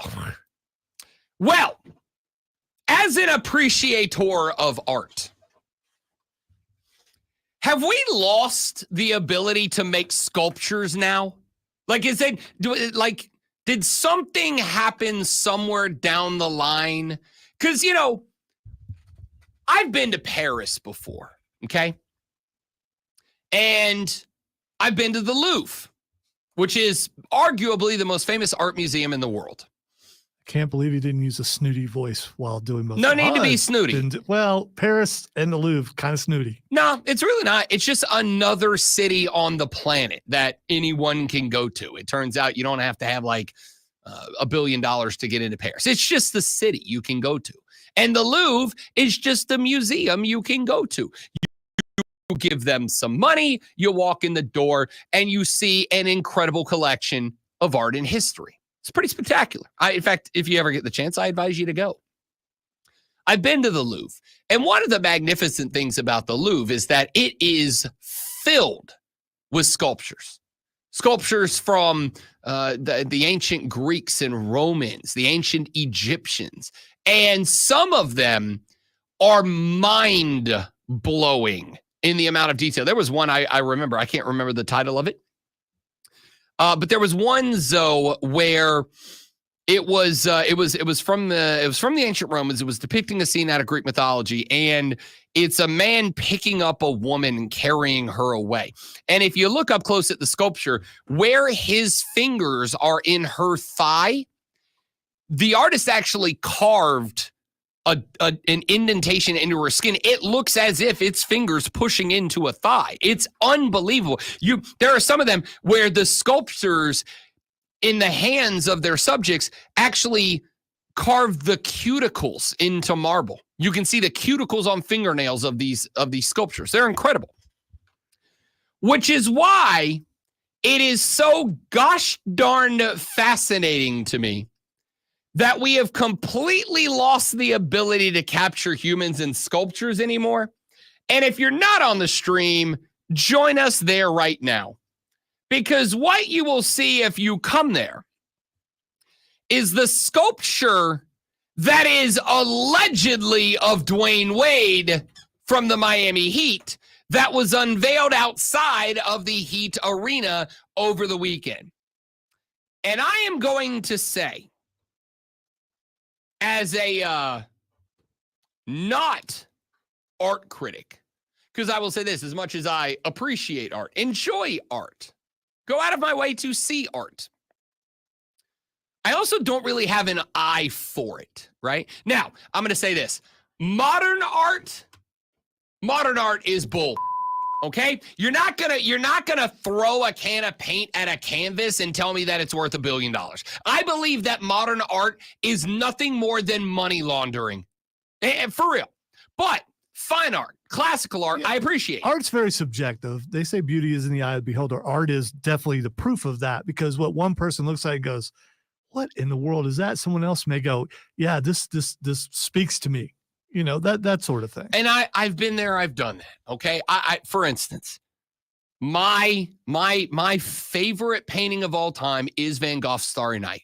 I have it everywhere in my life. In fact, if you look at the wedding photos, the liner on the inside of my suit jacket is Van Gogh's Starry Night. It is my favorite painting.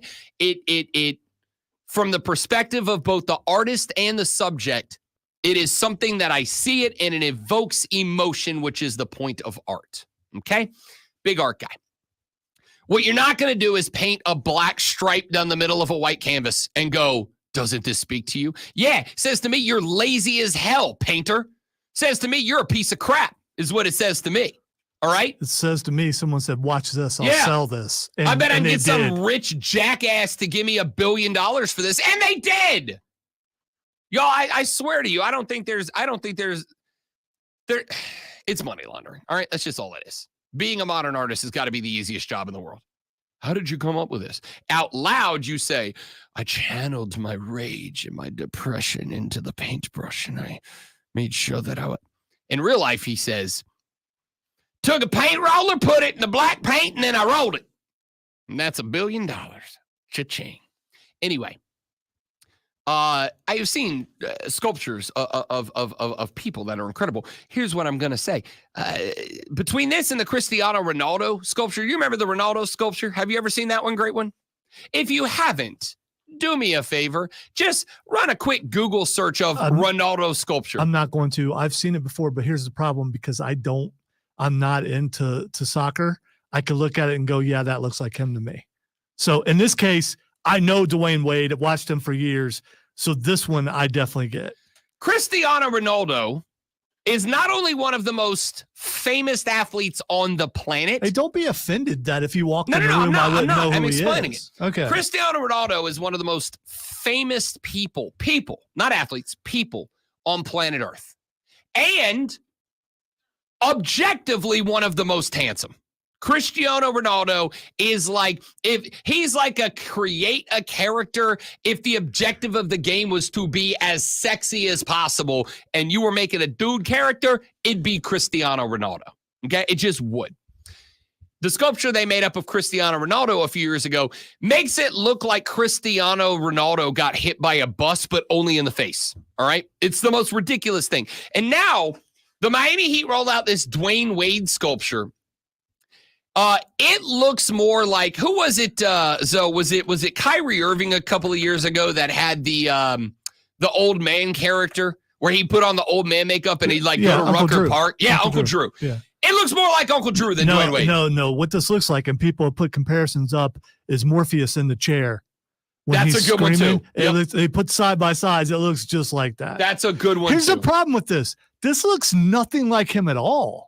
I mean, Not at all. Yeah, there's no part of this. I mean, maybe the body looks like him, but the head, none of it looks like him at all. And it's like, okay, if they brought that out and you didn't have the Miami jersey on it, who would you think it was? Dwayne Wade is not the person who comes to mind. If his jersey didn't say Miami 3 on it, it was just a blank jersey, and you put this up and said, who's this basketball player? I'd get it wrong. That looks more like Ray Allen than Dwayne Wade. That looks more like Ray. That looks more like Bruce Bowen than it looks like Dwayne Wade. All right, it just looks like Bruce Bowen's the one with the bow tie. Yeah. So yeah. Also the third dirtiest player in the history of the game. Look, I don't know what this is. Here was my favorite part of it. There were two parts that jumped off the page at me when this video came across the timeline for me last night. So 2 parts. Number one, they did this whole presentation, and when it was time for the reveal of the statue, when it was time for the reveal of the statue, they blew out a bunch of smoke and they pulled back the 2 wall structures that were in front of the sculpture. And Dwayne Wade was the closest to it. And of course, the cameras were on D Wade as he saw not D Wade for the first time.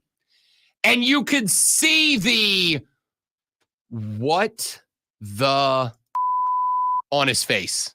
You could see it. He was like, for real? And then after his completely nothing reaction to the revelation of his statue of not him, he goes and he sits down while they're going to do the speeches about how much everybody loves Dwayne Wade. And there's a clip, great one. I don't know if you've seen it yet. There's a clip of him sitting next to his son. Okay? And he sits down next to his son. And the son's kind of like leaned over, like covering his face, right? And he looks back at Dwayne Wade. And Dwayne looks at him and like he's not like shaking his head because he can't, right? He can't outright express disapproval of this sculpture. Well, he could. Yeah, but it's kind of like when your grandmama gives you an ugly ass sweater for Christmas and your mom's like, you say thank you. No, it's not like that at all. No, this is a statue that's supposed to look like you. Isn't there like someone who was consulted on this? So who said, hey guys, who is this? Because this is not Dwayne Wade. They showed Dwayne and his kid who was just obviously trying not to laugh his ass off, turns around and looks at Dwayne Wade, and it gives him like the big open eyebrow expression. In that moment, 100%, I thought he called that shot. He's like, Dad, this thing ain't gonna look nothing like you. Nothing like you, Dad. And Dwayne looks at him with that nonverbal look of, bro. Oh, so you think there was some side money on that? No, I think his kid was like, Dad, you're gonna get Ronaldo'd. And because they're Dwayne Wade's a big soccer guy too. He looked, I bet his son was like, Dad, you're gonna get Ronaldo'd. Dwayne's like, nah, I'm Dwayne Wade. They're gonna do me right. What if his son was the consultant on the sculpture? There's no way. There's no way. Listen, I would not let this statue go up of Dwayne Wade if I hated Dwayne Wade. If I was the biggest D-Wade hater in the game, I still would not let this one go up. This is asinine, dude. It's ridiculous. It does not look at all like Dwayne Wade. When it came up on my timeline, the first tweet I came across had a photo of just the face, right? And it just said, the statue has been revealed or something like that. And it showed the face. And legitimately, I was like, who are the Heat doing a ceremony for today? Is that, it's not Ray Allen, but like it kind of looks like Ray Allen. Is it Ray Allen? Ray Allen was in Miami but for like a minute, right? Wasn't he with the Heat for a minute? Maybe it's Ray Allen. And then I scrolled to the next picture and it showed Dwayne Wade. And I still was like, oh, they brought Dwayne Wade out to honor whoever this is. That's nice. Immediately in my head, I'm like, this must be one of those like 1980s basketball players that I just don't remember, right? Like this has got to be one of those players that I just can't remember who it is. It's got to be. It can't be anybody else. And then I scrolled again and it's like, the tweet was, I think it was from Barstool, and it's like, we promise you are not ready for the Dwayne Wade statue reveal. And I was like, oh, they must be doing his next. They must have pulled this guy's out, and they're gonna do Dwayne's next. And then it showed Dwayne looking at the statue, and I'm like, get out of here. You're more positive than me. I saw it this morning. I was like, man, he got. They messed it. It's just got to be one of those shows. I mean, because a lot of those shows are coming back where the prank shows. I just thought he got pranked. That's what I thought. And what a great prank that was. It would have been a better prank if they opened the statue and it was LeBron. But still, I mean, I don't know who that guy is, but it's got to be a prank. And it's not. It's real. First off, if you're going to make a statue like that, don't you do like one of the iconic Dwayne Wade poses, right? The one I'm going with is the one after he threw the oop to Braun in that, you know the picture I'm talking about? That incredible, in fact, I know I did. I posted that picture last night. This picture right here. If you're not on the stream with us, join us on the stream, facebook.com/thefanupstate, the Fan Upstate on YouTube, the Rob Brown Show on YouTube, Facebook, or Twitch. I thought they'd go with this pose right here, right? Like that seems to be the pose that you would go with there. So the fact that they didn't, and they went with this pose is just mind-numbing to me. I saw that, and I'm like, first off, they put like the jawline they put on this guy makes it, you know that Chad meme on the internet? You know, trouble like with the big ripped guy, and he's got the gigantic jaw. It looks like that. This looks like an internet meme version of Dwayne Wade. All right, so Tap Outs and Touchdowns just sent us a tweet on X of a side-by-side with Antoine Walker And it looks more like Antoine Walker. Okay, I'll go look at that immediately. I like genuinely, as soon as I saw it last night, I'm like, who the hell is that? Who are we honoring here? And I get it because it also looks a little bit like Candyman, but I could be wrong. I don't really know who else to say it looks like. This is a pretty good one.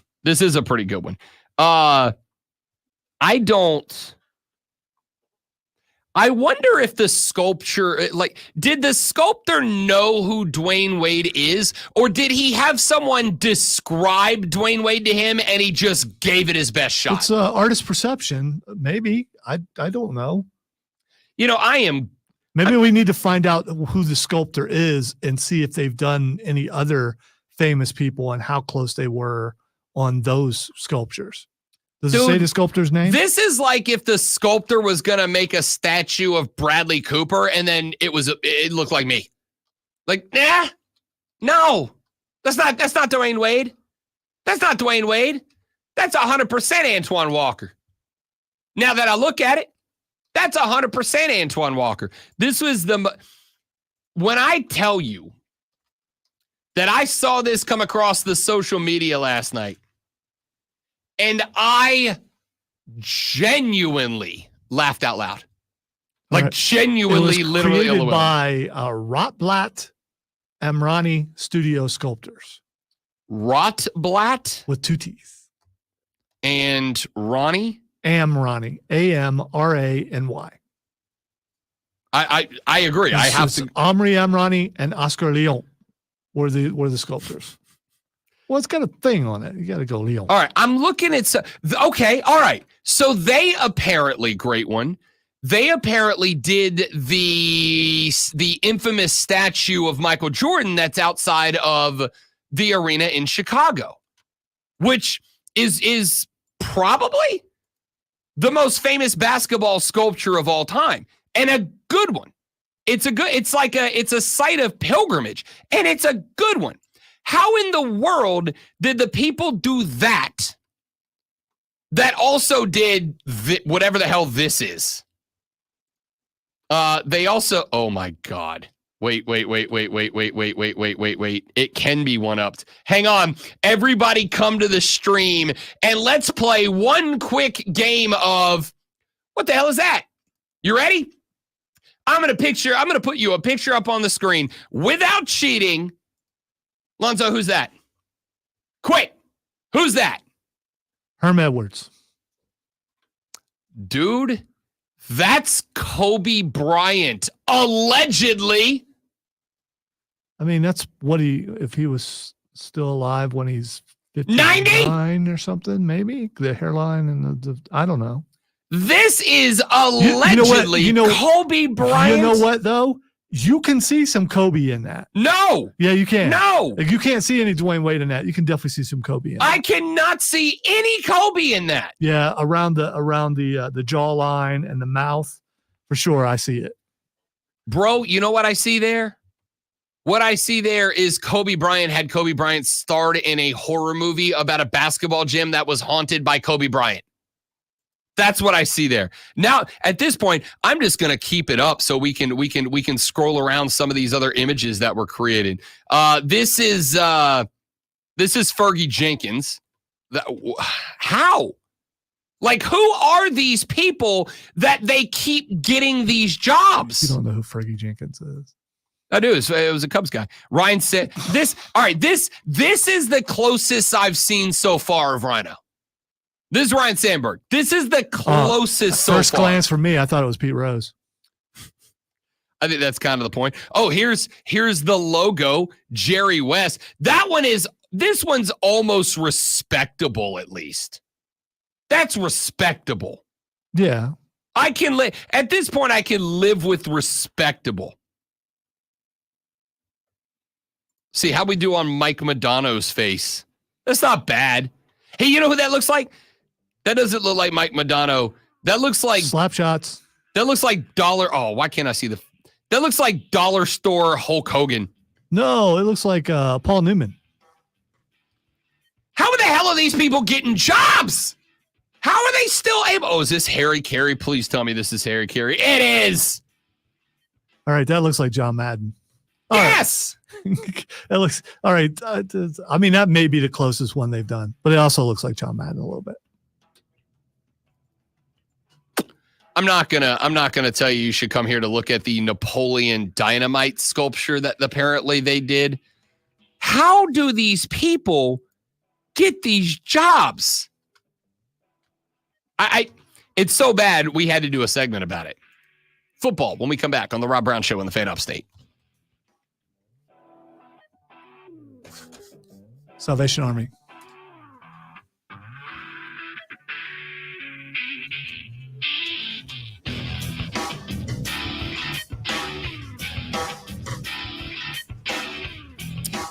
You can bring help and hope to survivors of Hurricane Helene. Odyssey, South Carolina's family of radio stations has partnered with the Salvation Army to provide urgent disaster relief across the Carolinas. Donate today at rebuildcarolinas.org, and your gift will help provide emergency aid like food, water, hygiene kits, and long-term recovery support to the hardest hit communities. And here's the best part, 100% of your gift goes directly to disaster relief with no administrative fees. And if donations exceed the current needs, the extra funds will support future disaster services in our region. The Salvation Army has been on the ground since the hurricane hit, serving over 300,000 hot meals, 170,000 drinks, and distributing 35,000 shelf-stable meal kits along with essential supplies. They're focusing on the hardest to reach areas that need the most help. So donate today at rebuildcarolinas.org and help bring hope to those affected by Hurricane Helene. For the latest updates on relief efforts and more ways to help, keep listening or visit disaster.salvationarmyusa.org. And please remember to give at rebuildcarolinas.org. God. Well, 2-1. At least it wasn't a paid for spot.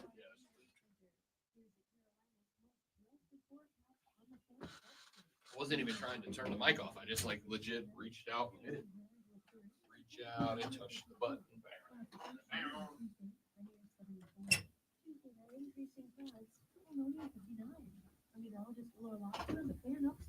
Right now, 55. Ingalls Markets is a proud sponsor of the Wire to Wire Sports Spin. From the playing field to the stands to your own living room, Ingalls Markets has everything you need to fuel your athlete or satisfy all the hungry fans in your life. Ingalls, low prices, love the savings. Have you lost weight in the past but gained it all back and more? Hi, this is Dr. Elliot Hirschhorn with New Life Weight Loss, and we know the secret to losing weight and keeping it off long-term without drugs or surgery.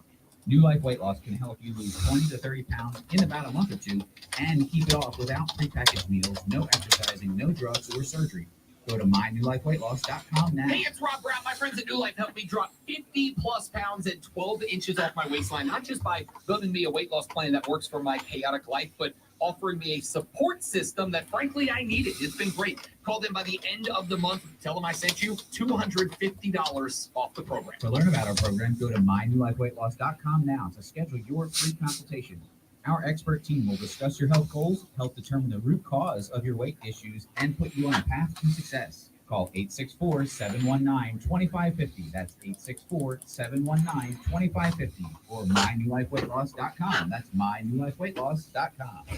Mad World Haunted Attraction is now open. Voted one of America's top haunts and #1 in South Carolina.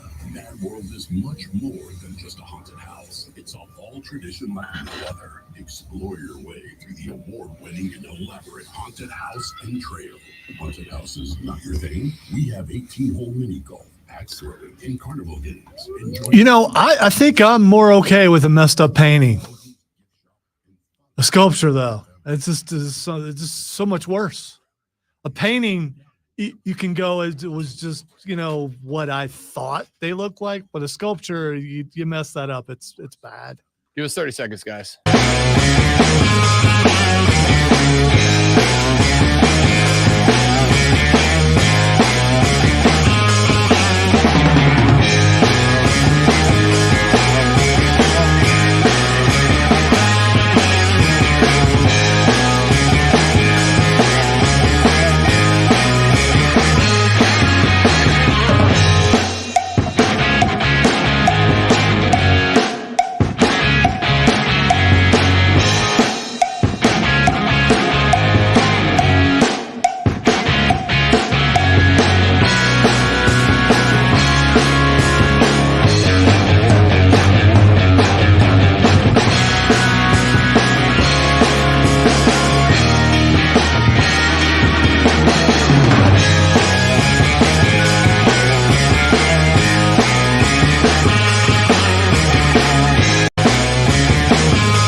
back when NCAA football didn't yet have the rights? There was no NIL. So when you logged in, you played as Clemson quarterback number 2. And it was always a dude who would like very loosely resemble the person that was playing football, right? Like it'd be Clemson quarterback number 2. And it would be a guy who like vaguely looked like Cade Klubnik, far enough away that they couldn't be accused of using Cade Klubnik's, name, image, and likeness. They could put him in the game without putting him in the game. EA Sports, it's kind of in the game. This is exactly what that is. Good text. Texas said the Ronaldo sculpture fiasco ruined it for everyone. So here's my thing. Shouldn't it have gotten better after that? Like with the absolute controversy that they went through with that sculpture. In fact, I'll even, just for the lulls, I'm going to put that one up on the stream too, so you can see. I want you to see what we are talking about here. Just for the lulls, Lonzo, here's the sculpture of Ronaldo next to Ronaldo. All right? No. That's not real. No. No. I swear to you. That's not real. After he won the Ballon d'Or like the 73rd time or whatever for the best soccer player on the globe. What was that award called again? Ballon d'Or. It's the MVP of all of soccer. Just the sport as a whole. All right? They unveiled this statue of Cristiano Ronaldo. And it got so much backlash, they literally took it down, destroyed it, and put up a new one. That's how bad it was.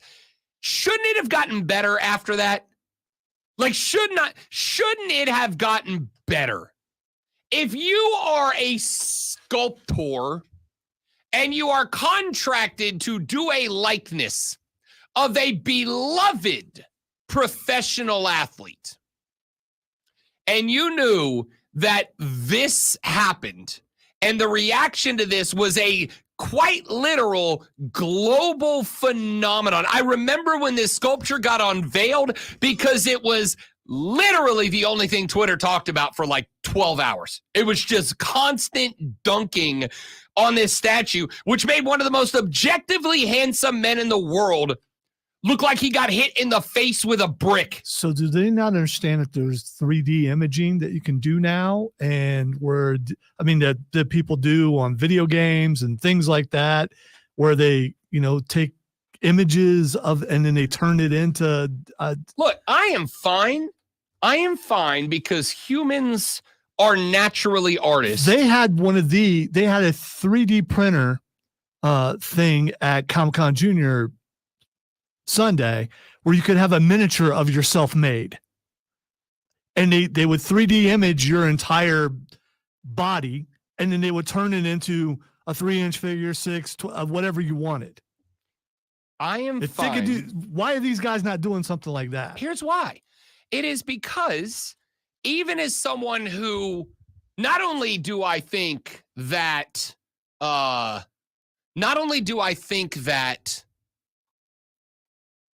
AI and 3D printing is super cool. It's just cool. It's objectively cool. I have been tooling around with AI for the past couple of weeks because it's more accessible than ever. I have been tooling around with AI for the last couple of weeks, trying to come up with different angles that I could utilize it to enhance this show, to enhance my brand, to enhance the station's brand. And I think it's great.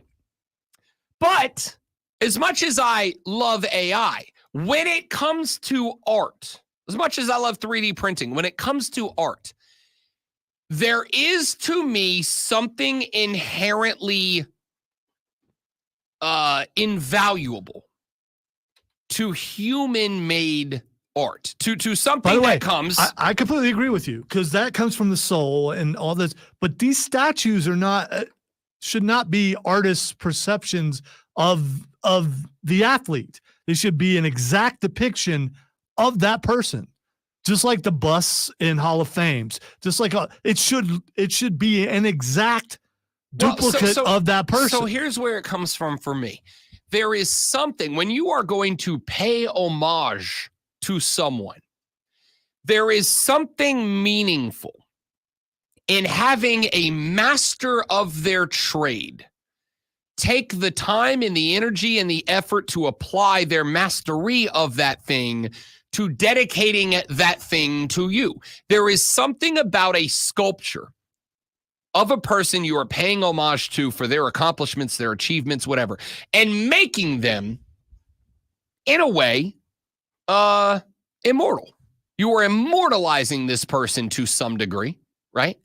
And to have someone go through to take the time and apply their trade to make that, there's something to it. But yeah, it should look like that person, right? It should look like that person. It's fine if you want to 3D print your face onto a Dungeons and Dragon mini to use. That's one thing.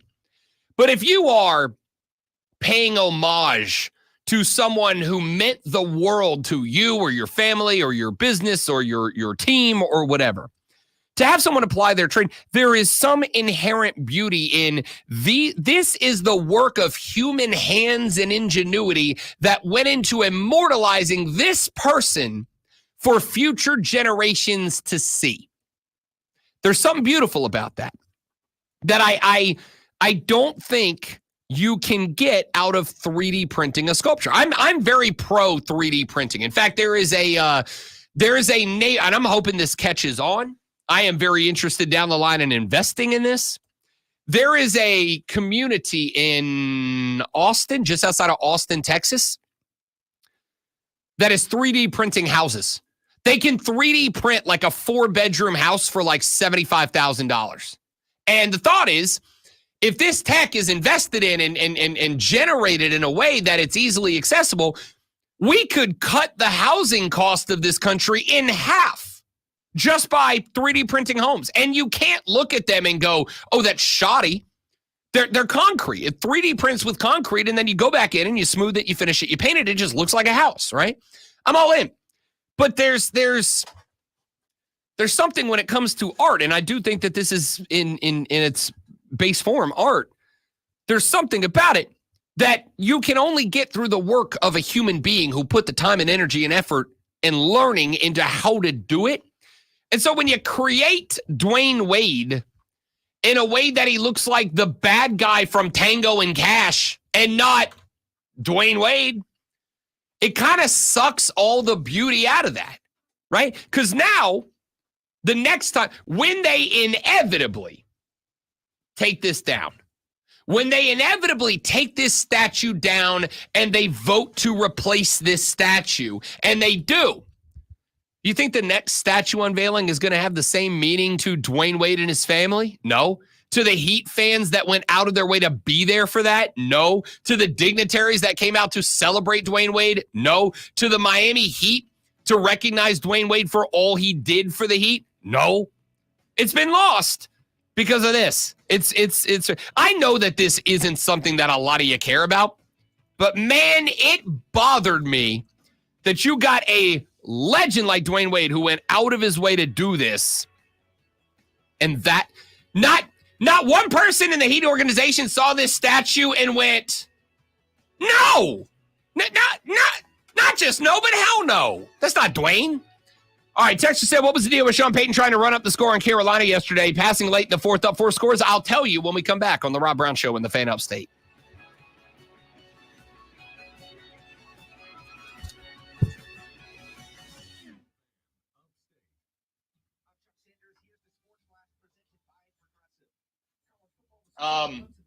I have gotten to the point, James, where I use ChatGPT with regularity. And honestly, it's pretty great. What I would say is treat ChatGPT the same way you should treat everything else, which is verify the information, circle back around and verify the information, and make sure you're good. But I use ChatGPT all the time. Linebacker D.J. Johnson sprained his right ankle. The Panthers played without starting wide receivers Deontay Johnson and Adam Thielen. Fenton Upstate is your home for Paladins football and basketball.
As long as you don't use it like to do your work, Mac, because that is frowned upon. You know, like have it write stories for you and things like that. You know, they don't like that if you get caught.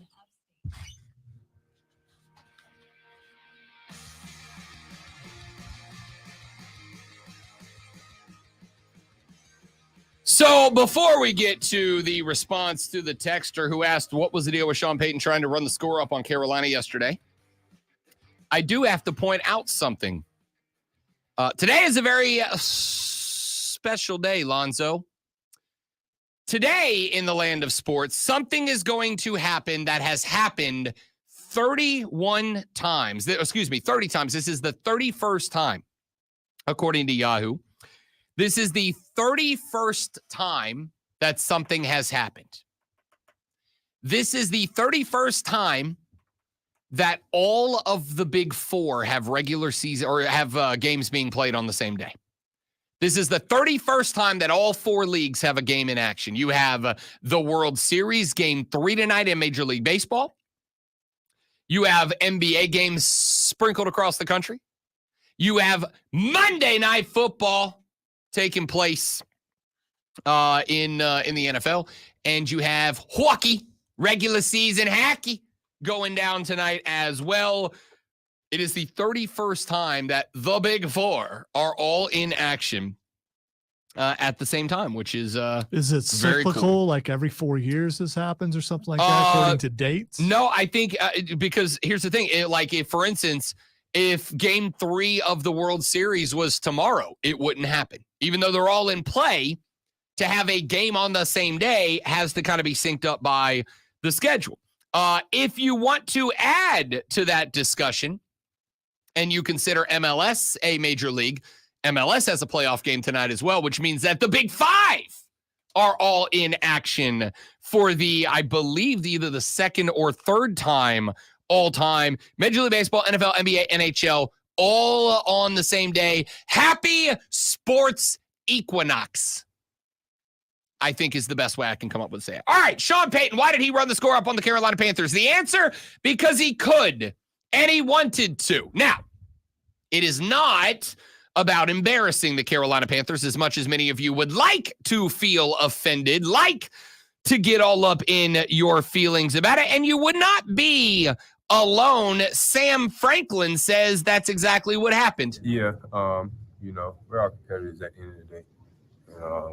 We just felt like it was something that could have been avoided. Like, you shouldn't have to try to run the score up, even though you're already winning. Like, there's 5 minutes left. You guys doing trick plays, still trying to score. So basically just trying to embarrass us. So, you know, but, you know, I just have faith in this team. Here's what happened, Texter. What happened was that an NFL team was beating the hell out of another NFL team. An NFL team had created a situation where another NFL team just couldn't compete. Well, NFL teams during the regular season have limited opportunities where they can try stuff out. Effectively, you got to have what the Denver Broncos had this weekend. You got to have a game where you perform well against the bad team who does not perform well. Because the Denver Broncos, by no stretch of my limited imagination, the Denver Broncos are shockingly involved in the AFC playoff race. They are 5-3 right now. Right now, if the season ended in the AFC, the Chiefs would get the 1 seed and the bye at 7-0. Your division winners would be the Houston Texans at 6-2, the Pittsburgh Steelers at 5-2, and the Buffalo Bills at 6-2. Lonzo, if the season ended today, the Denver Broncos are going to the playoffs as a wild card team at 5-3. It would be them, it would be the Ravens, and it would be the Colts would be your wild card teams. They're absolutely in the playoff hunt. However, of the wild card teams, the Broncos are also the most up-and-coming team. They've got a rookie quarterback. They've got a bunch of young guys across their defense. It's an up-and-coming team that is going to get better. You have limited opportunities. You have limited opportunities where you can practice things against a full-speed, full-tilt National Football League defense. Limited opportunities. So if you're Sean Payton and you want to know that you have a fake field goal in the bag that can be broken out, if you find yourself, let's say, I don't know, hypothetically, it's week 17, there's 3, 4, 5 teams competing for the wild card, and let's say, hypothetically, the Denver Broncos alive for the wild card spot in the final week of the year. Lonzo, you want to take a stab at who the Broncos have in week 18? It's the Kansas City Chiefs. So what happens if you find yourself in a spot where the Chiefs, they're locked in. They've already got the 1 seed. They're locked in. You find yourself tied up late in the game. Denver's got the ball. They're driving. They're inside field goal range.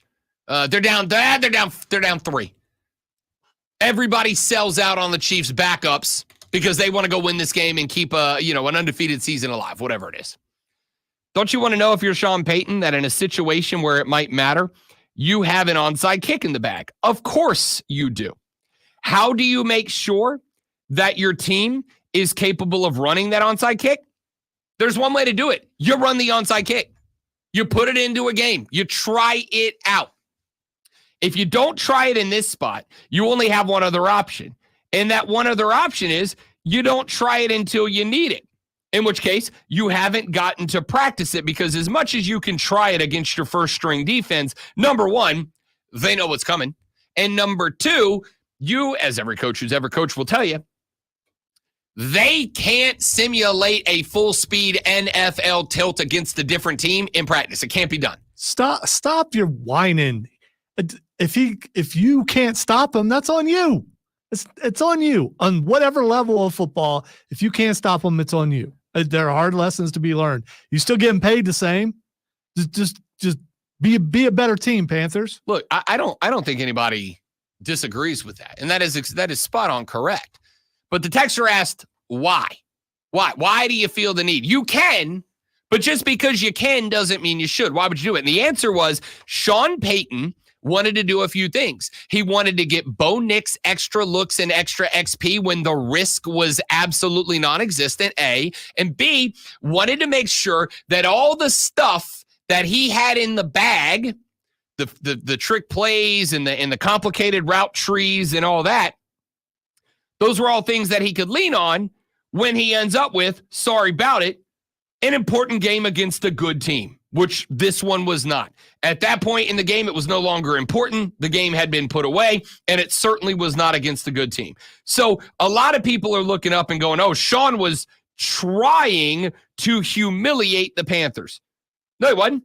He wasn't trying to humiliate you. What he was trying to do was make sure that his fake field goal unit had some experience. Make sure that Bo Nix was seeing maybe some more complicated routes and patterns and trees than he would ordinarily see in the offense that they run day to day. Maybe they were trying to make sure that if they got some wrinkles in the game somewhere, that they could run those out in what was a scrimmage scenario at that point. It wasn't that Sean Payton was standing there going, I'm going to humiliate the Panthers. It wasn't that.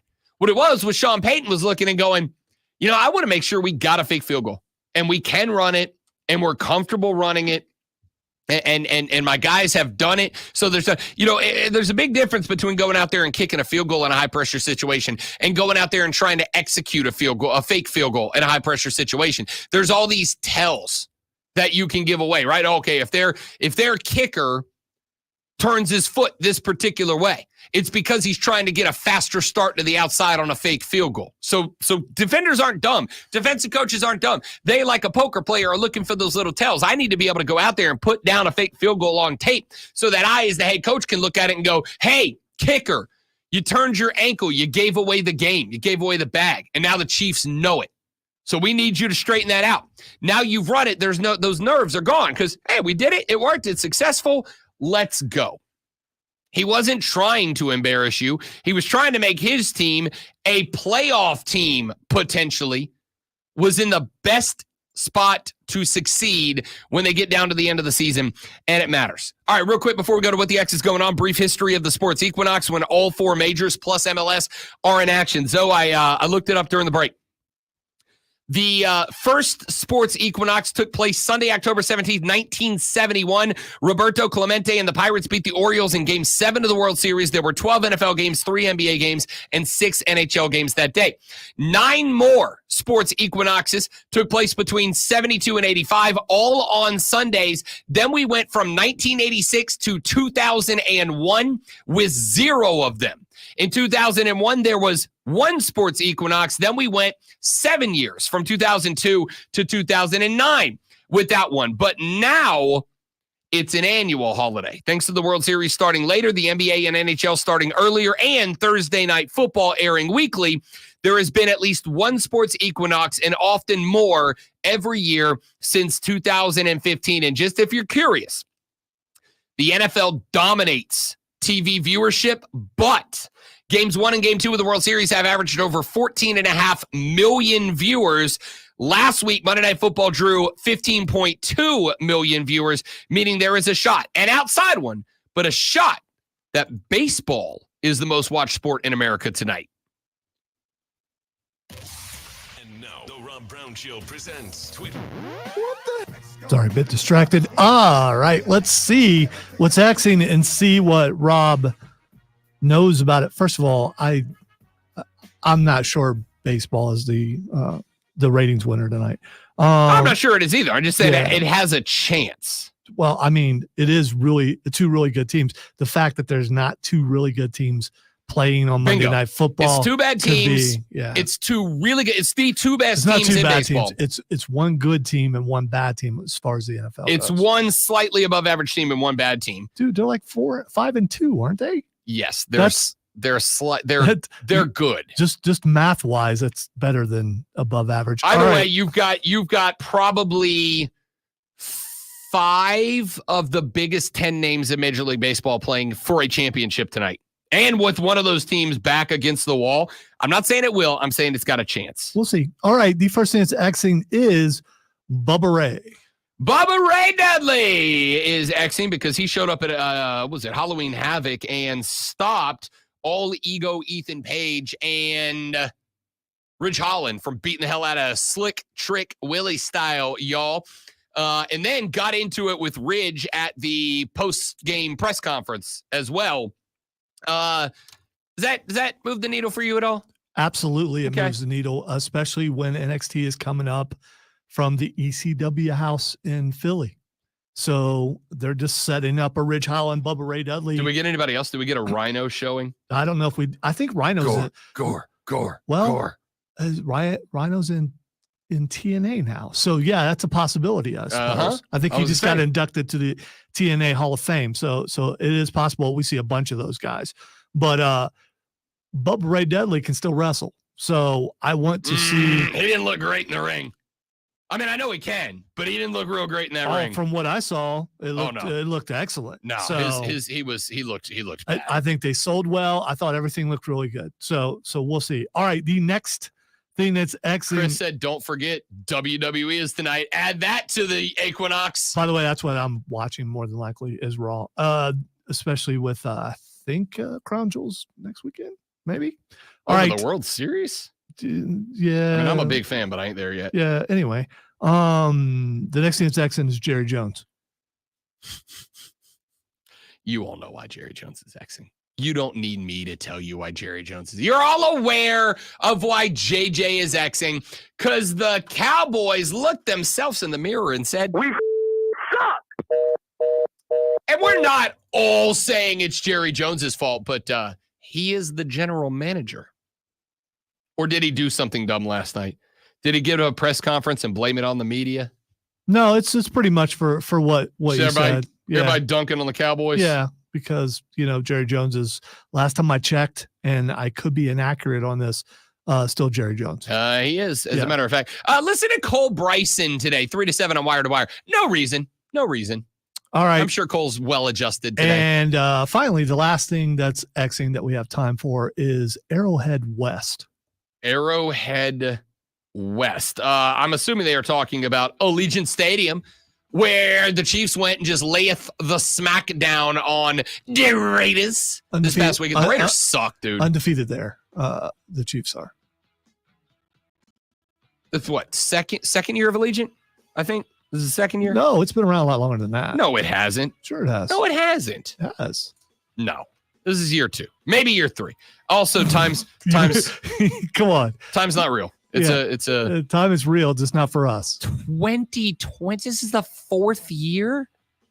Oh, is anybody else's back hurt? Yeah, all of a sudden? You need that adjustment. Oh, dude, my knee hurts a little bit. That's not funny. Y'all have a great rest of your day. Don't drink and drive. I'll punch you in the face. Tell your friends about us. Help us grow the show. We want to be famous. We'll try again tomorrow when we come back for the Tuesday edition of the Rob Brown Show and the Fan Upstate. Later. Say hello to the back. Jura. I was going to say, the Cowboys won't win when Jura is alive. And then he's going to do like the Raiders did and hand it over to his son, who is going to do the same thing because daddy knows best. I'm going to do it just like my Diddy. Just like my Diddy. He won't have the same kind of cool haircut, though. That man literally has a bowl cut. He literally puts a bowl on his head and cuts it. What size bowl, though? I mean, is it like a Tupperware bowl? What kind of, I mean, as someone who actually had a bowl cut as a kid because mom couldn't afford to take me to the barber. And I was never still. So there was always a gap, like right in the front where I moved my head.